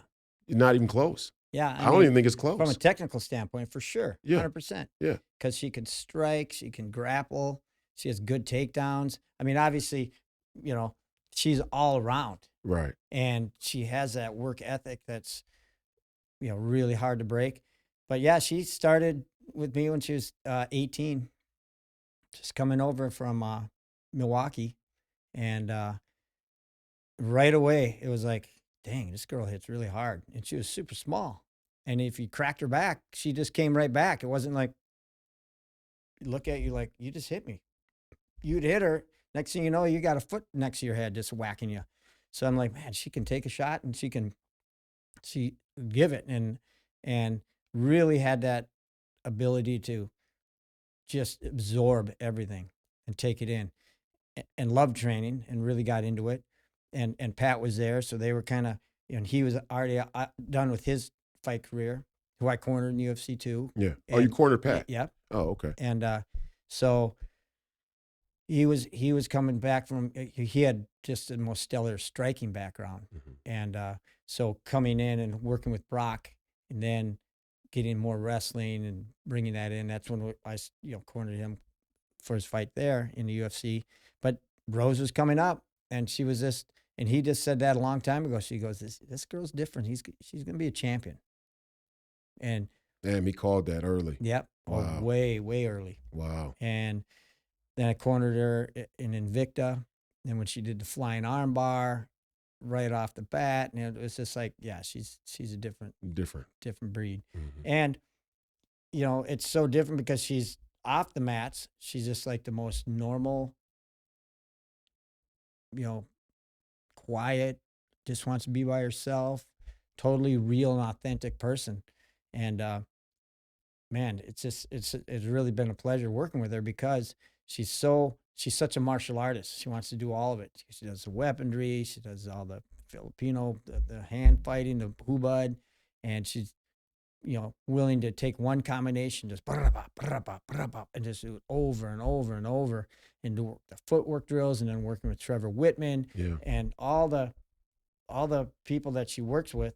She's just absorbed. When she's training, it's about training. And she's very authentic because some days it's like really emotional because she knows how hard she's going to push. And it'll be like, oh, where's Rose? She's getting a cry off in the bathroom. She's just dealing with it right now. She comes out and it's just like, bam, time to go. So it's really fun to work with. And she works best and fights best when it's like Joanna, a waylay, when it's like a challenge and it's like they're going after her character and they're going after her personally Mhm.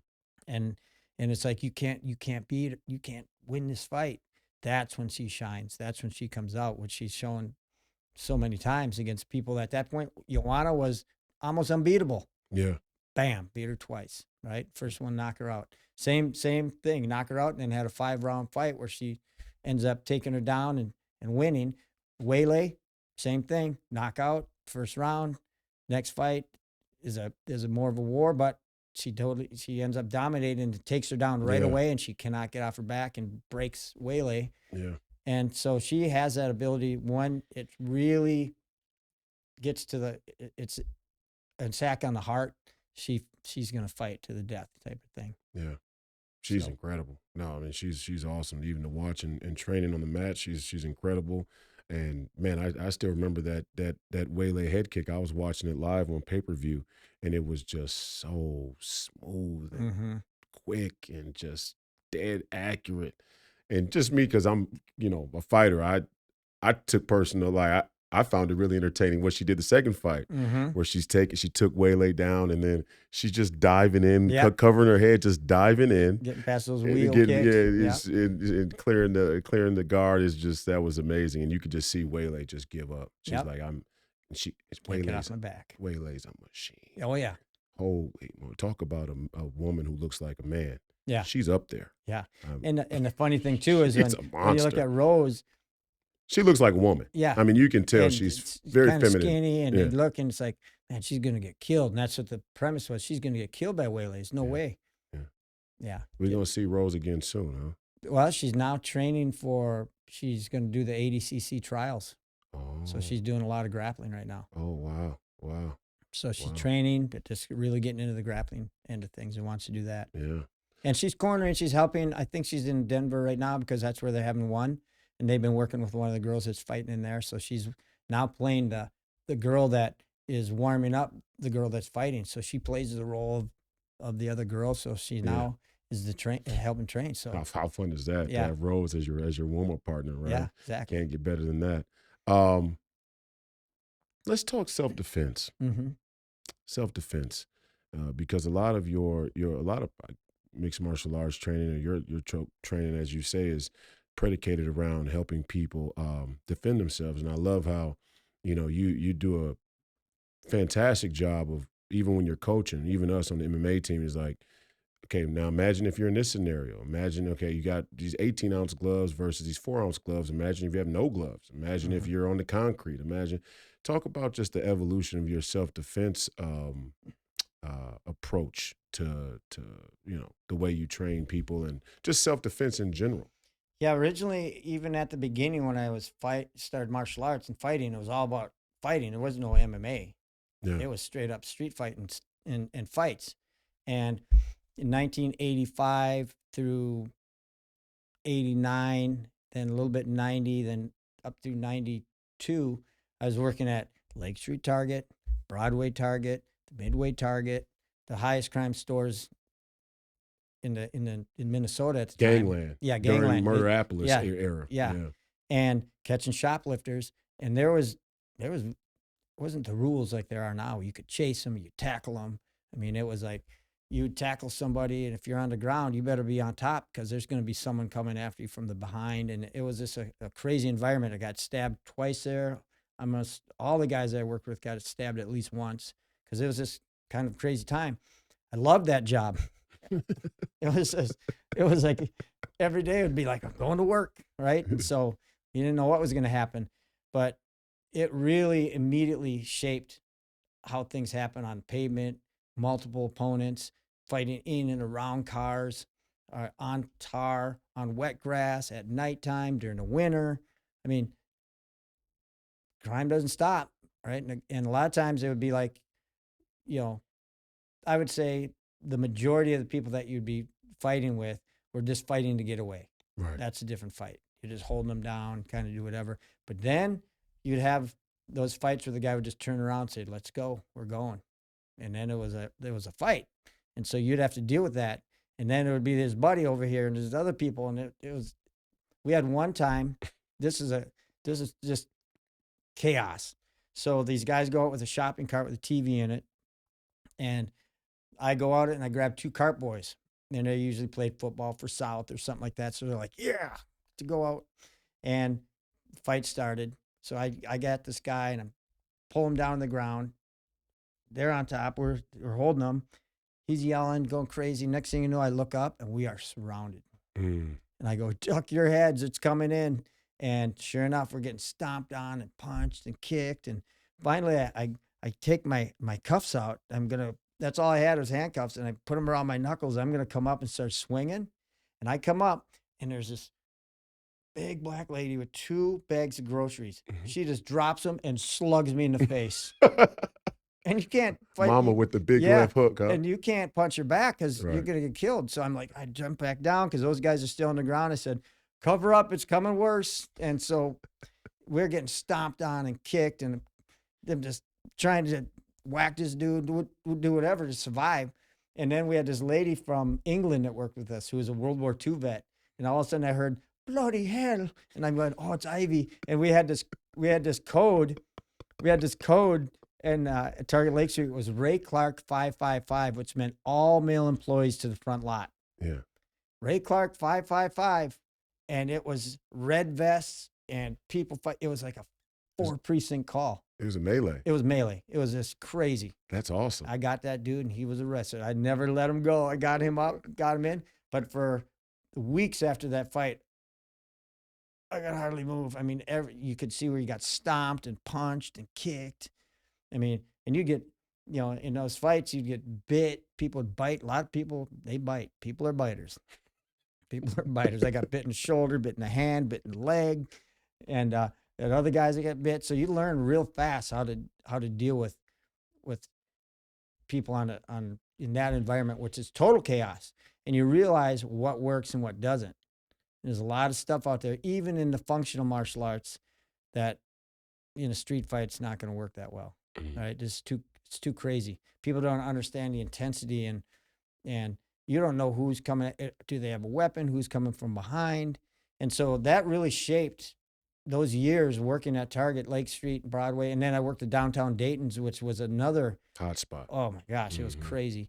And that had 13 exits and you're flying all over the place, finding guys and all that just shaped how I looked at the martial arts.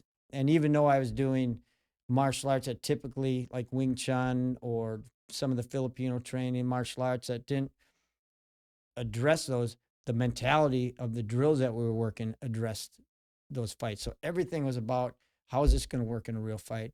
What attributes am I going to develop by doing this training method? And how is that going to help me in a real fight? I didn't care about the technique. All right. You'd get your stuff that worked. You knew it worked. But it was about now, how do we just become more well-rounded to be able to deal with whatever is going to happen? Because there is no predicting and there's never a way to, a street fight or any kind of fight or even a training session is never going to be repeated again. Right. Unrepeatable. Right. So everything's new and chaotic.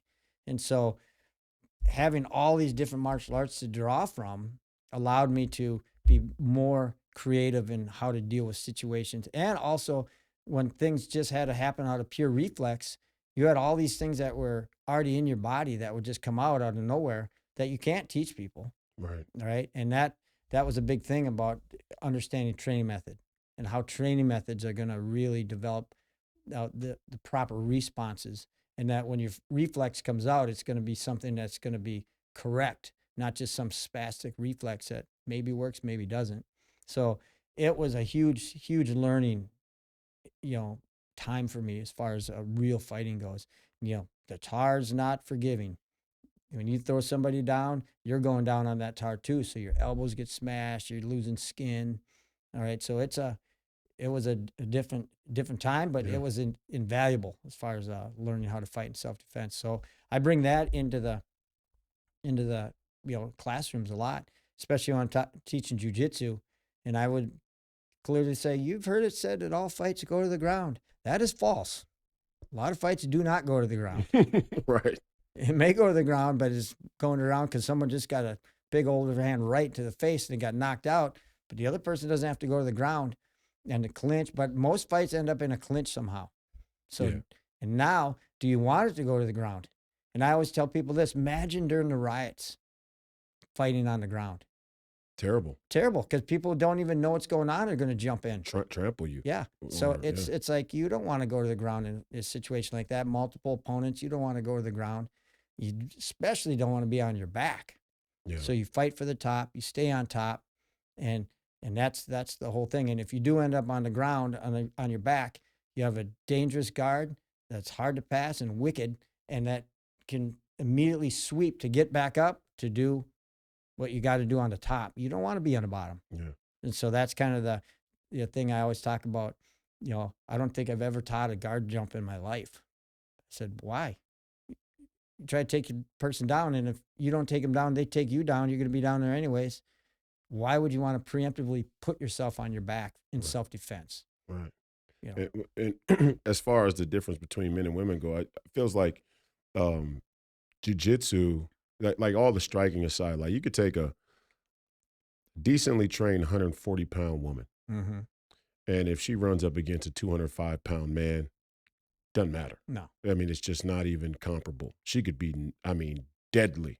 Muay Thai, it doesn't matter. I mean, she might be able to get some licks off more than an average defenseless woman Mm-hmm. would, but she's not going to be able to overwhelm him unless she gets lucky and Yeah. just knocks him clean out. Yeah. But jujitsu is one of the few disciplines where women can kind of mediate Mm-hmm. that difference between the sexes. It's a unique system like that. Would you agree with? Yeah, 100%. Because initially, especially on the helio side of jujitsu, it was about technique and leverage over strength. Mm, Because the assumption was you are going to be overpowered. right. You're going to have someone that's bigger, stronger, more athletic, and you're going to be on your back because they're going to throw you down. And so the whole premise of that kind of mentality of that side of the art is, okay, you're fighting off your back, you're using your legs, which are stronger, right? And you're creating space and you're trying to defend against punches, which is a lot different than the jiu-jitsu that's being taught now, which is sport oriented, which some people probably don't have any clue how to stop a punch coming at them, but they know a lot of cool tricks. Yeah. And it's not gonna. I mean, Buggy chokes and yeah, all this stuff. yeah. When the push comes to shove, and you're getting your head bounced off the pavement, and that's not gonna work. Yeah. But the ability to use your hands and your feet and climb up and attack, a person's neck, with an armbar or whatever. Yeah, it's definitely better for a woman to understand jujitsu. Mm-hmm. Because they're going to be able to. It's a lot of tricks. Person thinks they're safe. They're reaching out. Next thing you know, they're getting their arm snapped. But again, that being said, if you had the choice, I would always opt to be on top and try to have the ability to get away and run. Right? That's the thing. That's why immediately going to your back, you've taken that option out of the game. Now you're stuck down there. Talk about running. I mean, you're somebody who survived becoming survived death in all effects, but also is just a trained killer in many, many disciplines. People, in some of the neighborhood I grew up in, right? There's like this no running policy. Like, I'm not going to run. Talk about how effective and important it is sometimes to run away from a fight. Yeah, I mean, if need be. if I mean, need be, definitely, because if you're outnumbered, they got weapons. I mean, what do you just, if you have death wish or that's a lot of what you people want, do. yeah, A lot of people do. Yeah. then that's your deal. Yeah. I want to go home and see my kids. Yeah. I want to see their kids. All right. So there's a time and a place that getting up and out is the most effective and smartest thing to do. Right. I don't have any, I don't have to own any turf over in this part of the whatever's happening. I can go.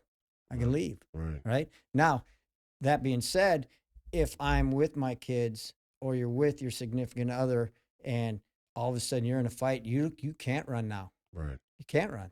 Right. Say, oh, hey, kids, fend for yourselves. I'm out of here.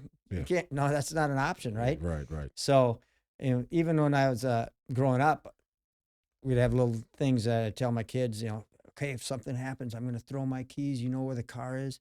You got to get to either the car or you got to go to an open store because I don't want to have to deal with you and where you're at and then have to deal with this person. So you got to get away first and I'm going to be the barrier. Right. All right. So that was kind of something that we'd bring in Growing up, yeah. growing up. But, Safety plan, the home. but other than that, there's nothing to tell me I have to stay here and fight if I'm by myself. Yeah. Right. And can get up and get out. Whatever your deal is. I mean, even in war, there's a time to retreat, Yeah. tactical retreat to get out because you're getting overwhelmed. Now you retreat, you get a regrouping, and now you go in if you have to. But there's other times where the goal is get in, do your thing, and sneak out. And if they're doing it in the middle of a war, man, it's a valid tactic. That's a perfect segue. I meant to ask you this, and we had a student from the gym who was heavily what I want to say. He was heavily was very visible during the George Floyd thing, Mm-hmm. and we were all affected by the George Floyd thing because it's right there in Minneapolis, and then Minneapolis became Brooklyn Center, and the Mm-hmm. gym's in Brooklyn Center, and we're all from the Twin Cities.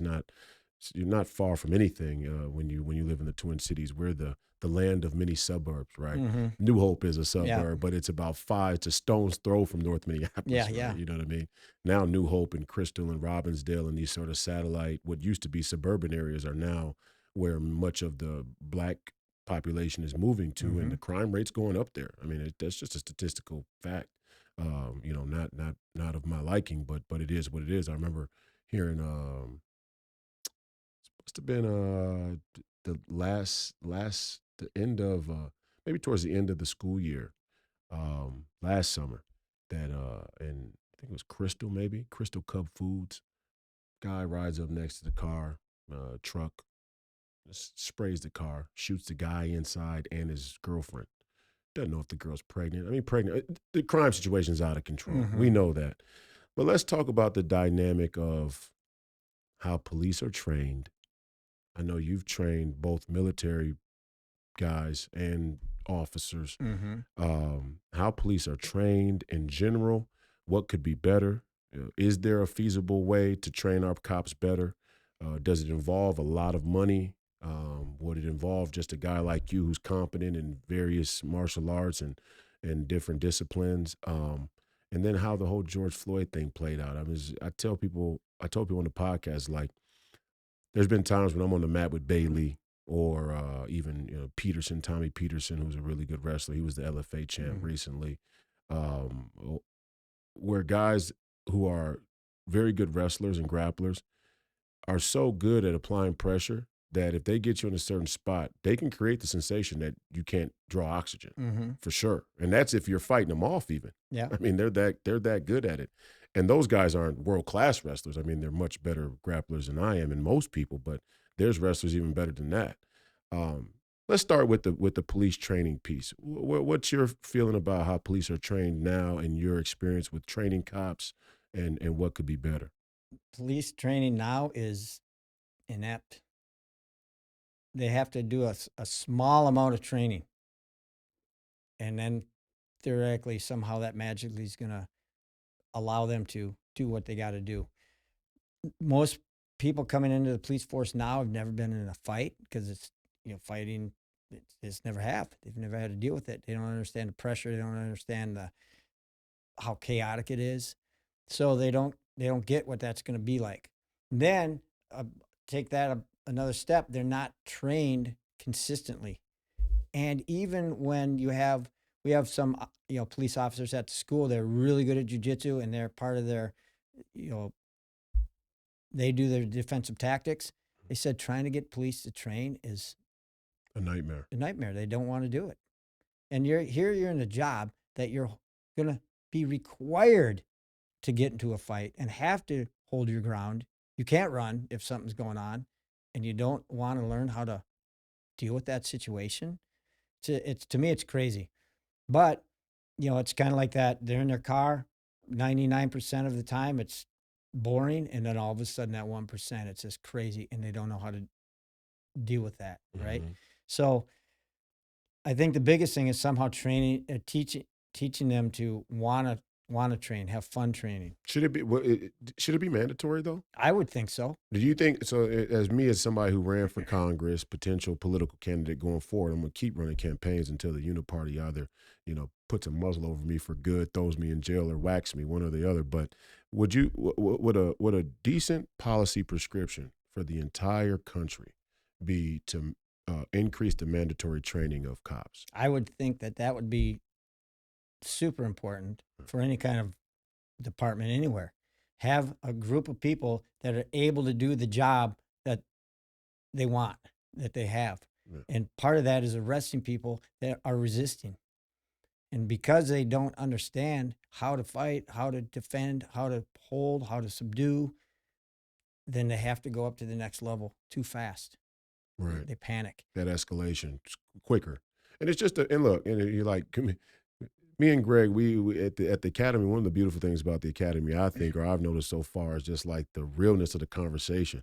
You just got real guys, because we got a lot of guys who've been in the National Guard. Guys like Mike, who's did their tours overseas, was in the Marines, and guys who were cops, or guys like you, just been in those real fights. Guys like me, I came from the neighborhood. We just have this sort of real dialogue, and it's mediated by a love of the martial arts, but just the like reality. Mm-hmm. Right. And it's like a lot of people, just like these cops who get in their patrol car every day, a lot of people only see the world through their television. Right. And it's a little small box, and they create these really big opinions about little small snippets of little small situations through a little tiny box. And I say that because this podcast is heavily viewed by conservatives. And often I have to go to them and get like, guys, listen, understand. The escalation from police is necessary sometimes. Mm-hmm. I get it. Guy shows up. There's people who want to be killed by the police. Mm-hmm. Suicide by cop. Yeah. Right? This guy runs at you with a knife. He sees a cop. Cop tells him drop the knife. He's like, nope, I want to die. That's a reality. Yeah. But there's a flip side of the coin. And the question is, can the flip side of the coin, when the escalation of lethal force is not warranted, could we do something to take that out? And the training, it's very simple. If you've never been in high pressure situations, you're going to overreact. Mm-hmm. And the George Floyd thing is certainly an example of that, but it might not even been high pressure. That was just kind of seemed a little bit more malicious. And what I forgot our guy's name. I think Donaldson. Yeah, Donald. Donald. He was out there that day, and he testified. One of our fighters. Yeah, and he testified, and you could hear him. Actually, he's the voice that you can hear saying, "You're killing him, right? Get off of him. You're killing him. You're killing him." The application of the knee to the back. In your experience, if a person has their knee on your back for long enough, can it create the sensation that you can't breathe? Oh, for sure. I mean, and plus you have to remember there was the drug inducement too. So that's a problem. Adding to it. And he had his,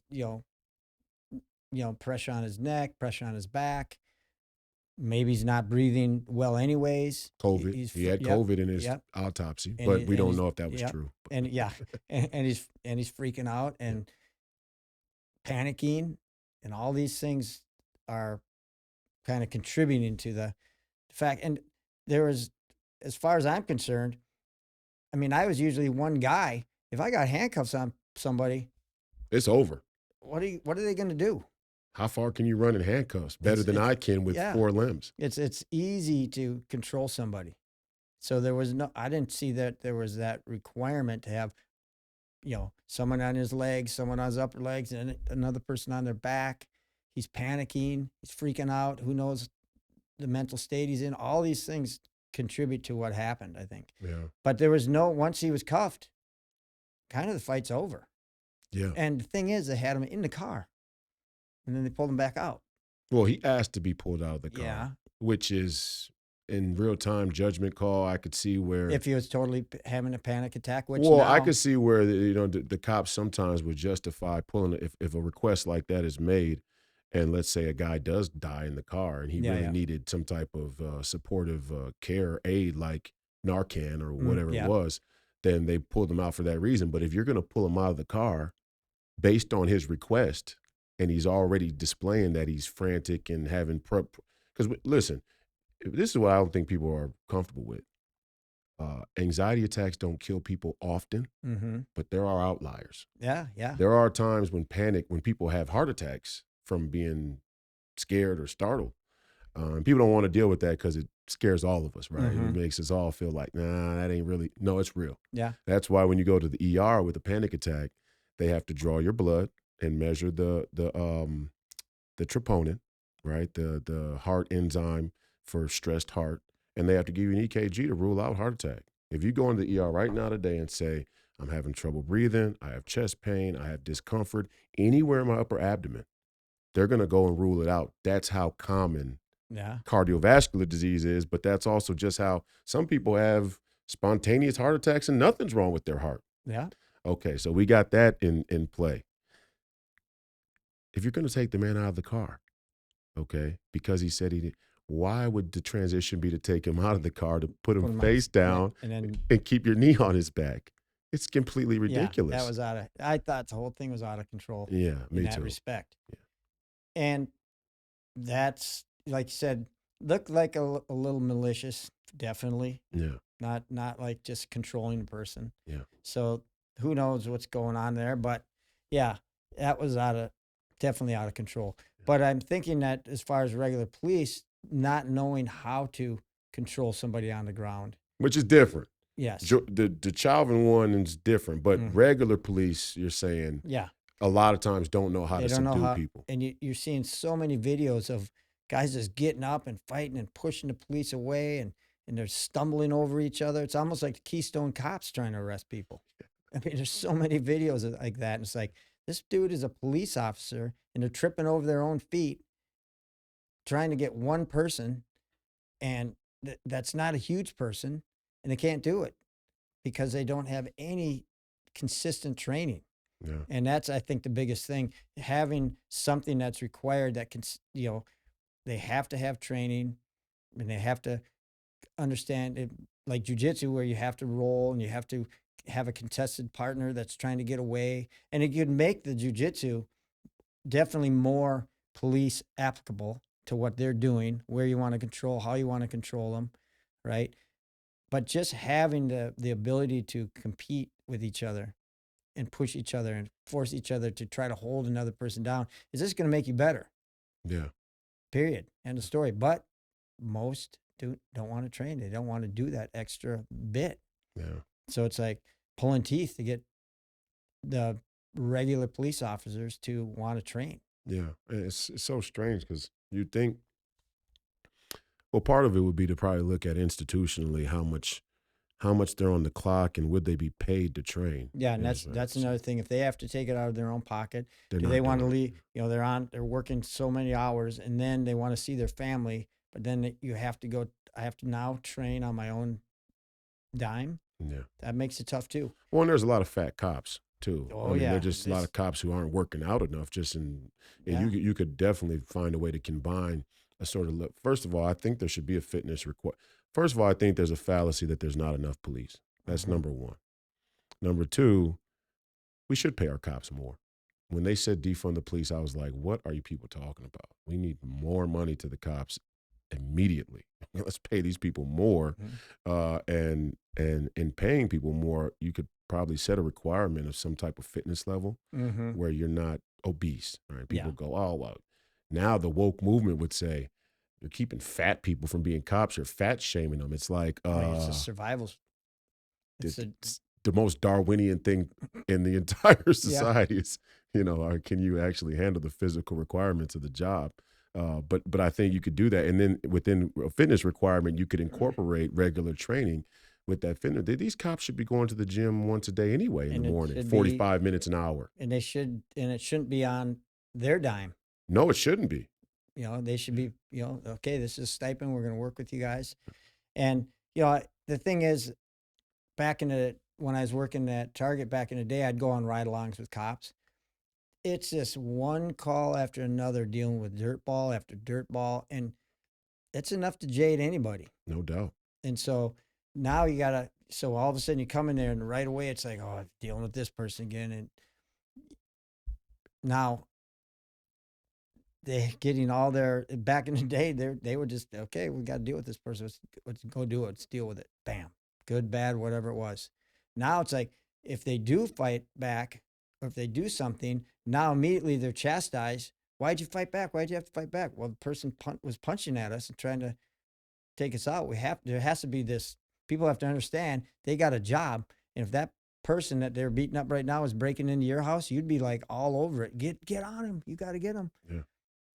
And that's the thing. There's so much backlash going against the police too for doing their job Yeah. that now they don't know what to do. It's like, do we do this? Do we not do this?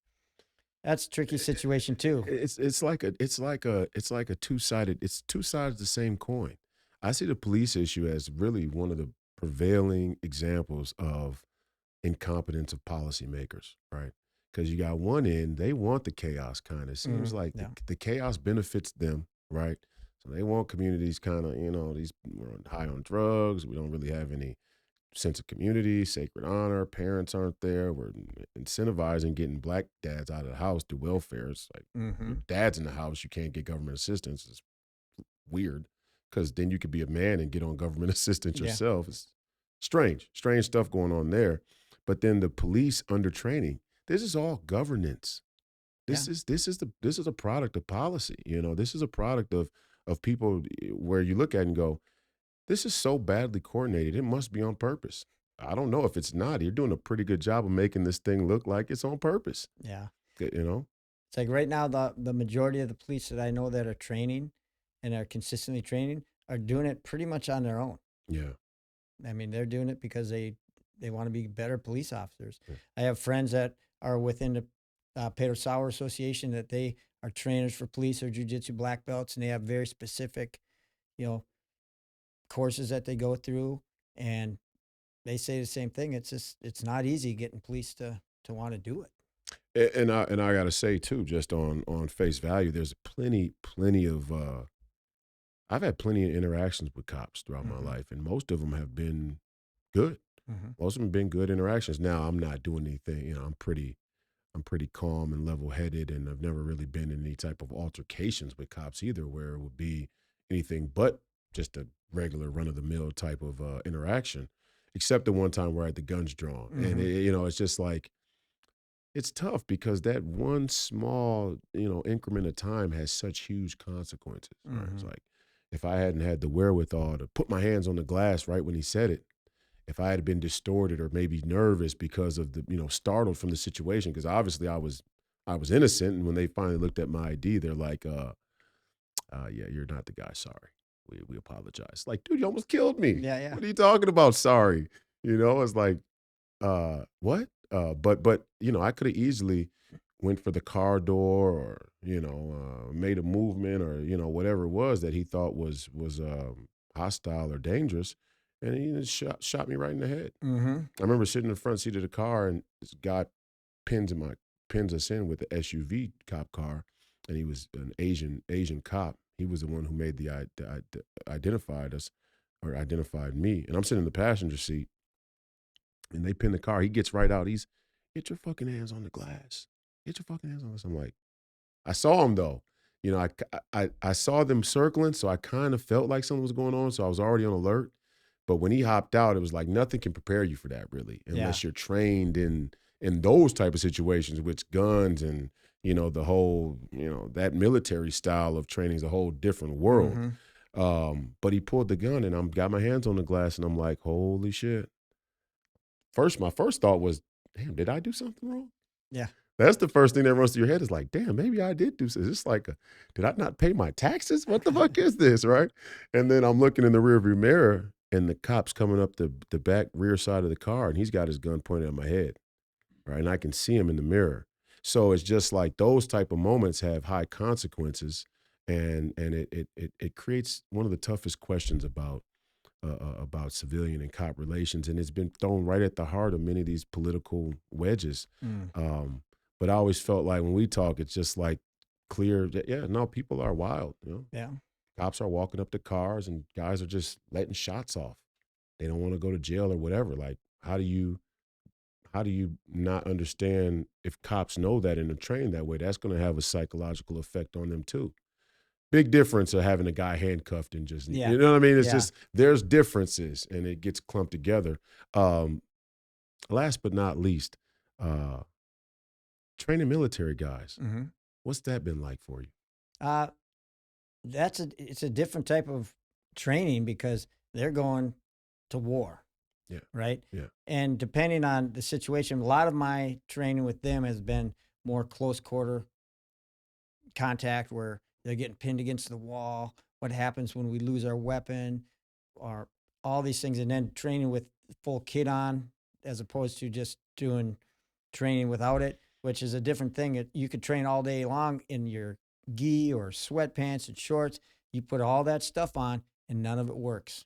So it's been this kind of way to find out what works when you got all this gear on, Yeah. and it's a different, it's entirely different in far as how you can move on the ground, what you can do, what you can't do.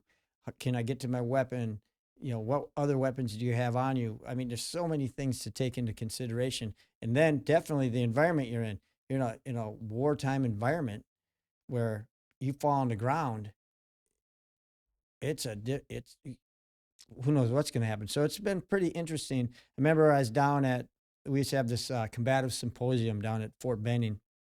We would bring in a lot of different people, and we'd have this time where we'd work, and one group of guys would work with vehicle extractions. Another person would work with what if you end up on the ground and you're mounted or whatever.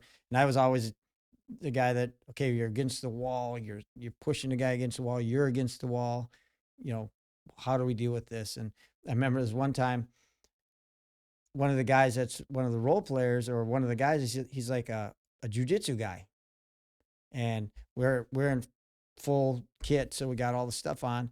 And he goes, "Well, why won't the guy just jump guard?" I go, "What are you talking about? Jump guard?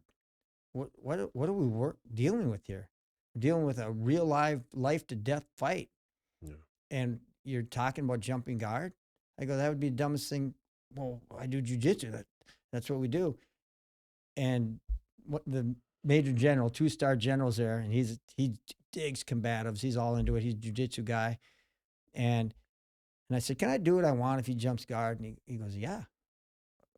Okay. I go, "All right, we're in kit. You do your thing." Guy jumps guard. I full out punch him in the balls. He curls up into a little ball. I jump over him, smash him in the helmet a few times. He's just done. I go, and I remember the general looks over as secretary or minion, whatever he was. I don't know if I kick him in the balls, punch him in the balls. I mean, it was so funny. It's like, okay, good enough. The guy was just, I go, yeah, this is a different world. You can do what you want. What about all these things you got? Your clip and your magazines and metal that you got on your body.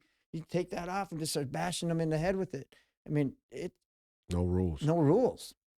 And so, but then even in those situations, there are rules, right? It's Right. like, well, you can't just shoot anybody. You can't do this. You have to be shot at Rules for first. thee, but the rules for you, but not for them. Yeah, yeah. Yeah. And so, and then there was a time though, even within the Iraq War, where in Afghanistan, where we were kind of losing because we had so many constraints. Right.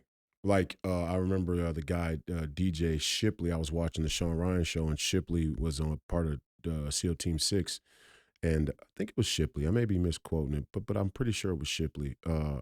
And he talked about how when he first landed in Iraq and they were doing patrol and sort of martial law and walking through the streets, there'd be militia, not necessarily Taliban or it wasn't ISIS yet, but not terrorists. But Mm-hmm. these were just locals, and they'd be on the roofs with rocket launcher, AKs, and he was like, I'm walking and I'm looking, and it's like, are we gonna shoot it out with these guys? And it's like the sergeant or the command is like, shoot, fire when you're fired upon. Yeah, Don't fire until you're fired upon. And he's like, what? I gotta wait for them to shoot me, right? yeah, But yeah, that's what you're talking about. In the yeah, early parts of the Iraq War, yeah. we were not just engaging with them, unrestricted. No, and so they had this kind of time where it's like any any male that's within arm reach of a gun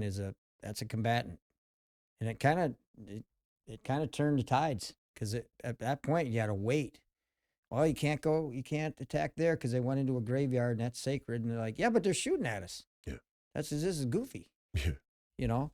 And so they kind of pulled all those constraints away for a while. And it turned the tide of the war for sure. Yeah. But at the same time, they're walking through streets of a city with a bunch of people that are living there. And, that's another crazy scenario. Yeah. Someone jumps out and it happens to be some kid chasing after a soccer ball, or it's a guy with a gun, and you have to be able to tell that right away.